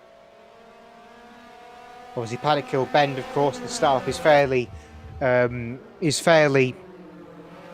self-explanatory. Of course, that's where the paddock is placed on the outer perimeter of the circuit. Of course, there is the pit garages on the infield of the course, but the infield of the course not big enough to cater for a full paddock, so it's supposed to be on the outside of the circuit here at Paddock, here at Brands Hatch, sorry, and the located obviously down at Paddock Hill Bend. And just the other side of that is the M20 motorway, which, being which direction you go, one way goes to the M25, one way goes to a massive traffic jam at Europort where all the trucks are trying to get through, but we can't at the moment because of Brexit. But nonetheless, that's political issues out of the way and done with. Joe Gillett and Christian Dorr remain as second and third and fourth places rather, and Joe Gillett makes a run up the hill on the inside of Christian Dorr, last of the late breakers into the hairpin, and he goes through. So through goes 57 of Joe Gillett. He takes over the third position with a daring move at Druids. We're on lap number 7 now to 13, so we are at the halfway stage of this race. It's certainly looking like it's going to be somewhere in the region of 26 minutes of racing, as we previously mentioned, so hopefully we can be wrapped up just under the 2-hour barrier. But Gillett and Dorr are still having a very, very lively battle that I can't see dying it down anytime soon. I'm told that Gillihardy is still going, but according to my timing screen, he's gone a lap down on the charts, I'm afraid to say. So unfortunately, that car is a little bit too far back.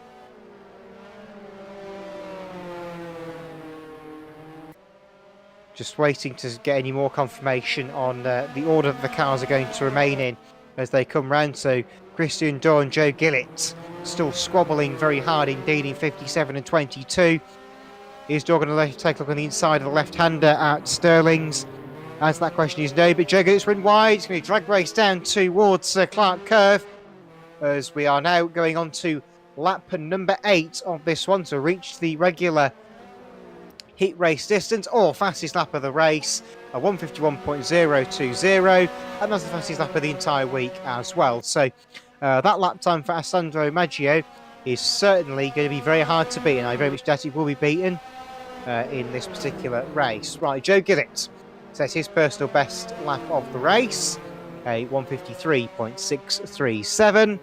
He's still been chased down by Christian Dorr in the 4th position. The 340 cars we previously mentioned is a lap down on the charts already, so he is a lap down, but he will hopefully try and claw something back. He says his personal best lap though of a 2-minute 1.325, and as our director is just saying how Simone is going to lap down, I'm not entirely sure. We haven't picked that up. I don't know whether we had to make a pit stop or not. Actually, just looking at the time screen, I can inform you that Simone Gillihardy has made a pit stop, so that car must have had some damage, as I think Halil Sahin, when his steering wheel disconnected, actually hit that car would have been limping with damage, so that answers the question as to where that car disappeared to, and that went a lap down on the charts. So that will add everything up that I know. So it looks like we are just waiting to get the cars back around to the time screen to see what the split times are. Side by side again between Dorr and Gillett. The 3rd place battle once again, deciding it's going to come alive and well. Obviously, the drivers just doing their very, very best here to keep the cars on the track as we just try and draw this race to a nice, steady close. Your leader is still set to be Alessandro Maggio as they come through. As across the timeline goes the Van Diemen of Klapinski to set its personal best lap of the race, 151.638, which is the third quickest time of the week. And Joe Gillett goes through and sets a 152.876, which I think is identical to one of the times set in qualifying by Pascal Mikula, which is rather ironic, isn't it? But yeah, just the final 5 here at Brands this evening. Big slide there from the 22 car coming out of Druids, so certainly the Christian Dorr car being pushed to its absolute edge.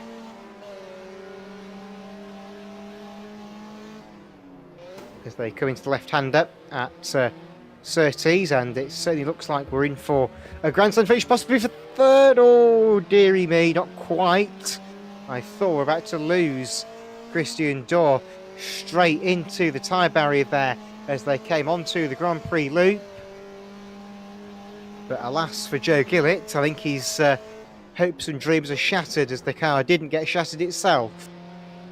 But with that, we are now coming through. We're on lap number 9, so lap number 10 this time around for our race leader as they come into the final sector. Your leader making its way down into Clark Curve. Alessandro Maggio, still your race leader, the Italian driver, once again large and in charge. Joe Gillett still trying to hold his way off from Christian Dorr, but they seem to have separated themselves out a little bit further now.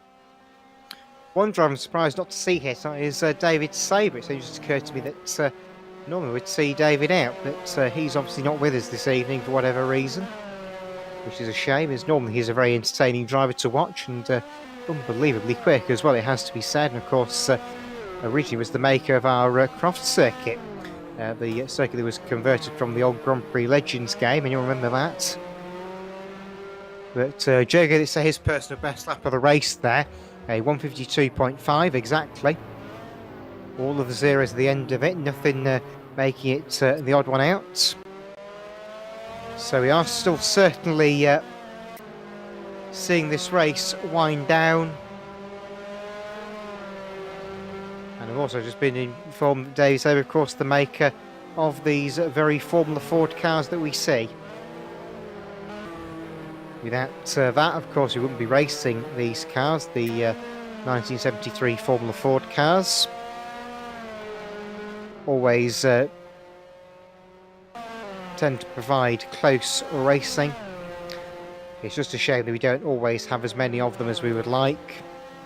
And sadly, a few cars having various issues in the early part of this race, which has led to them meeting a downfall, which obviously means that we have just got 5 remaining on the grid. So hopefully we'll be set to have a decent finish to tonight's racing action here at Brands Hatch. We have only got, by my reckoning, what's this? So lap 10, 11, so yeah, we will be down to the final 2 or 3 laps at this stage. Maggio's your leader, but has been closed in now by Klapinski, who managed to get through sector...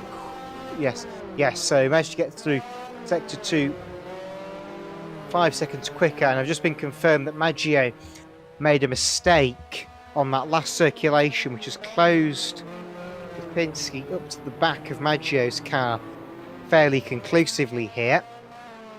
The question is, can he catch him completely? That's the big question here. They're a fair distance clear. Exactly is 12 seconds clear of the third place car, which has got a 3.5 second gap to Christian Dorr, who's running 4th. So just making their way through. It looks like we're just set to get the 2 lap signal at the ready for the race leader, who's got 2.5 laps left to do.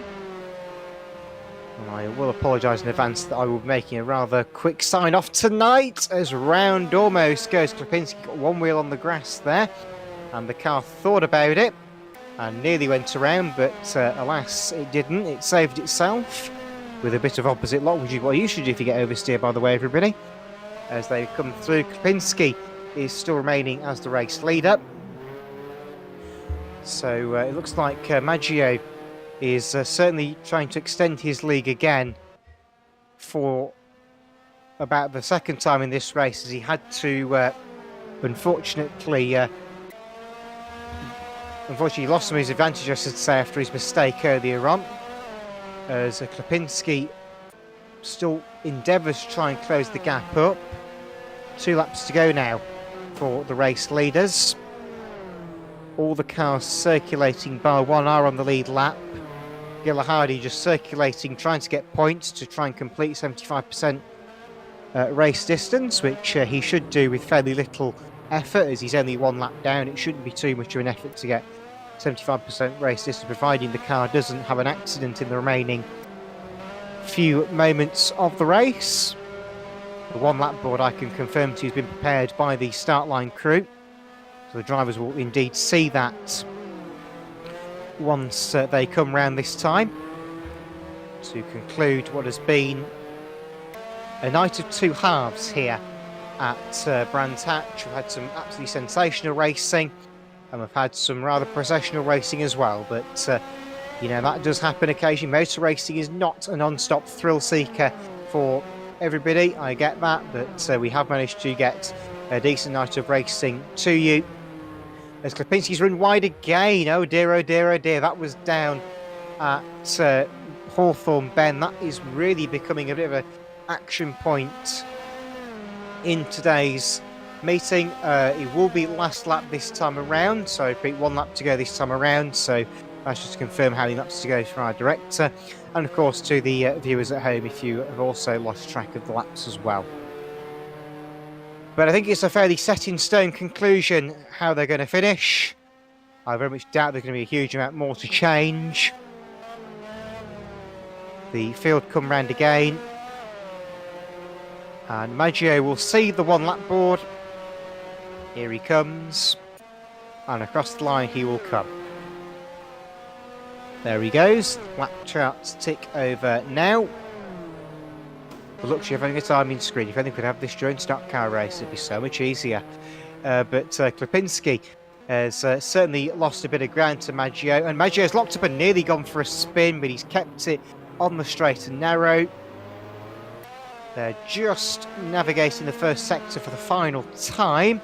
Christian Dorset, his personal best lap of 53.049.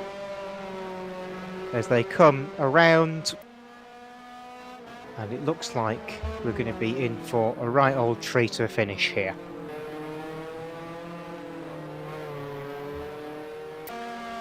So down the long back straight of Pilgrim's Drop they come for the final time, making their way towards Hawthorne Bend. Klipinski is 2.8 seconds back of the last split. That may change. They've got a good 19-second gap back to Joe Gillett. If all should go wrong, they've got that gap there for them. So Alessandro Maggio, without a shadow of a doubt, your long-time racer again, on for a second flag-to-flag win of the night. Here he comes, second to last, well, third to last corner in fact, through the right-hander at Dingledown. Left-hander time at Stirling's Bend. Maggio is the leader down the last straight of the race. Here he comes. In towards the Clark curve he begins to come. Around it he goes, and I can confirm to you Klipinski is not close enough, I'm afraid. The chariot flag is at the ready for a 3 out of 3 tonight for Alessandro Maggio. Qualifying, heat and final triple. 15 Alessandro Maggio takes the chariot flag. Klipinski second place. Third place will go the way, eventually, once we've found the postcode he's in, to Joe Gillett in 57. Here he comes with the car in tow, being Christian Dorr. And I've got one more car to complete the distance, and that will be the Simone Gillihardy car as he is a lap down on the charts. But he comes across the line as well to finish, and that will round out the race more or less for the Formula 4s. Like I say, I've got that final car to finish, but as far as I'm concerned, that just about rounds out our evening here at Brands Hatch. I will hand you over now to Pascal McHugh, who will wrap up the evening for you, as unfortunately I've got to dash off at this stage, as I've got another place to be this evening. But thank you all very, very much for your attendance in advance, and I will see you all again in 2 weeks' time. So Pascal, to round out the night, it's all over to you if you are ready to do so, and I will bow out for the night. We'll just go to a quick break, as I'm just been informed before we get the graphics done. But once Gil Hardy's across the line, we'll go to an advert break, and that will sign off my evening anyway, and we'll leave Pascal to say the final farewells to the night in what has been a somewhat lively exchange in a couple of races tonight anyway here at the Classic Motorsport Hub. So, yep, very well done to all our drivers this evening. We'll get them all back to the holding area as Gil Hardy comes through to complete the final lap of the evening. A lap down the chart, nonetheless. Well done to him for finishing, as is always the way. But here he comes up to the finish line, and across it he goes. So Gil Hardy across the line, and with that we'll get a quick advert break for you, and then on the other side Pascal McHugh should be taking you through the final bits and pieces we need for the evening. But from me, it's good night, and I'll see you again in 2 weeks' time at Castle Combe. Try TCBY non-fat frozen yogurt at your nearby TCBY store and say goodbye to ice cream. After all, what have you got to lose? All the pleasure, the guilt, TCBY.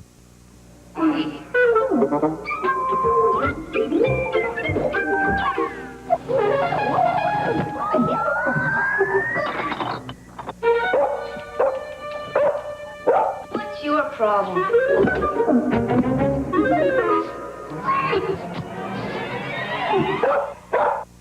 What? What is it? Crazy dog.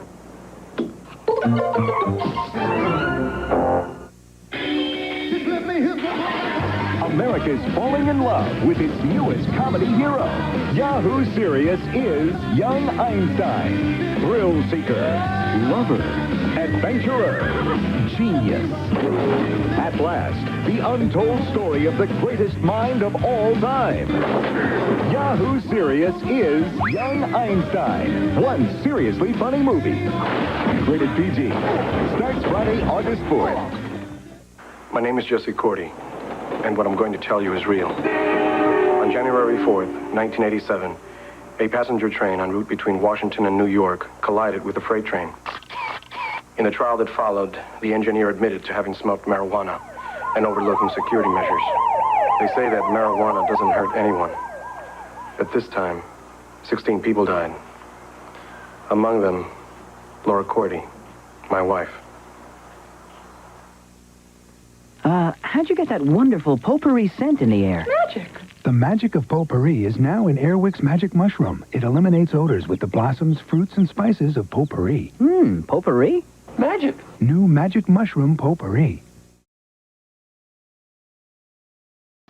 And welcome back to Brands Hatch. Now that Ben Singleton has left, it is for me to end up closing the stream. Thank you very much, Ben, for your commentary. I really enjoyed listening to it while driving.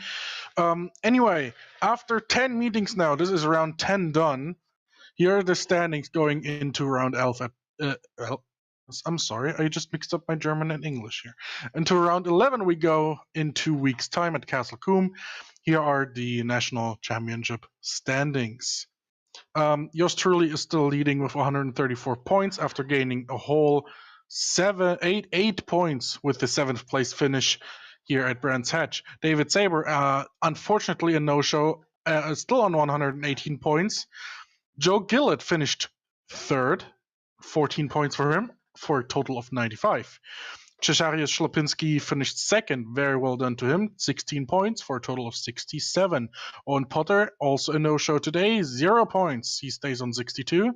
Same with Matthew Sibanioni, who, I mean, he was there for the heat races. Unfortunately, he was unable to continue in the final, so he gets 0 points as well and stays on 47. Simone Ghilardini did very well, albeit finishing a lap down. He got 10 points to go from 30 to 40. Then we got Halil Sahin, also a good finish for him, 7 points. Well, he didn't actually finish, but he still got 7 points to go to 38 points in total. Then we got Chris Hood, who hasn't shown up for the last 3 races, actually. He stays on 36 points. Christian Dauger, who only joined last time out at Croft and today as well, he is up to 26 points. That means he is, after only 2 races, he's in the top 10 in the point standings. And we got some people who haven't been in a Formula Ford car in quite some while, those being Luciano Cuevas of Argentina, who has been absent from Formula Ford since round 3 at Brands Hatch Club, and Simon Witt, who has been absent since the second race at Oulton Park, both on 24 and 22 points respectively. Now let's have a look at the second page real quick, because the rest of the standings are right there. Jacek Slaby, unfortunately not here today, 22 points for him. Then we got Magyar János, Juan Guerrero, Giovanni Centrame, and Alex Maggio, all of whom are tied on 20 points. Why? Well, they've only done 1 race each, and they won it. So that's 20 points for János, Guerrero, Centrame, and Maggio. Then we got the Russian driver Dmitry Shutrov on 15 points, Agatino Bivona of Italy on 9 points, newcomer Frank Verplanken, well, I'm calling him a newcomer, but believe me, he's an old dog. Lots of love. 9 points for Frank Verplanken. Then we got Steve Velocity and Jiri Kratorvil on 7 points respectively each. So that's the points going into the next race in 2 weeks. Speaking of which, let's have a quick look at that again. Yes, round 11 at Castle Combe will be broadcast live here on the CMH YouTube channel on September 15th, around the same time as today, hopefully with less delay and hopefully with a few more drivers, really. It's a very interesting track, a very fun track as well, as Ben said earlier. So that'll be a very, very fun event. I'm gonna promise you that. The heat distance will be, let me check real quick. Yes, the heat distance will be 11 laps for a total of 20 miles, or 15 or 20 miles, or something like that. And the final race will be held over the course of 19 laps. Then next time around, we go to the Trans Am Championship, which is not to be broadcast live, but you can definitely experience it by simply coming to join us and driving in it. The Talladega 200, live from Alabama Motor Speedway. September 25th. It's going to be a 40-lap race around the Talladega road course, which is really like 4 corners on the infield of the Talladega Oval. And both the road course leaves the oval before turn 1, like barely after the start finish.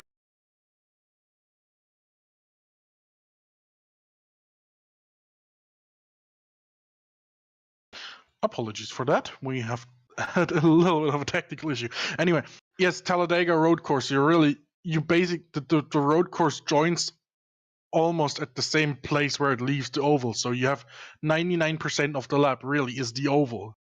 So cars with long rear gearing are gonna have a good time. Anyway, that being said, we now had 2 times today where we had some technical issues. I think that's a sign to sign off. Anyway, thank you very much for having been a part of this event tonight. Formula Ford at Brands Hatch. Congratulations once again to Alessandro Maggio for winning both his heat, for winning pole position, his heat, and the final race. So he has a hat trick of wins today. Yeah. Thank you very much for watching.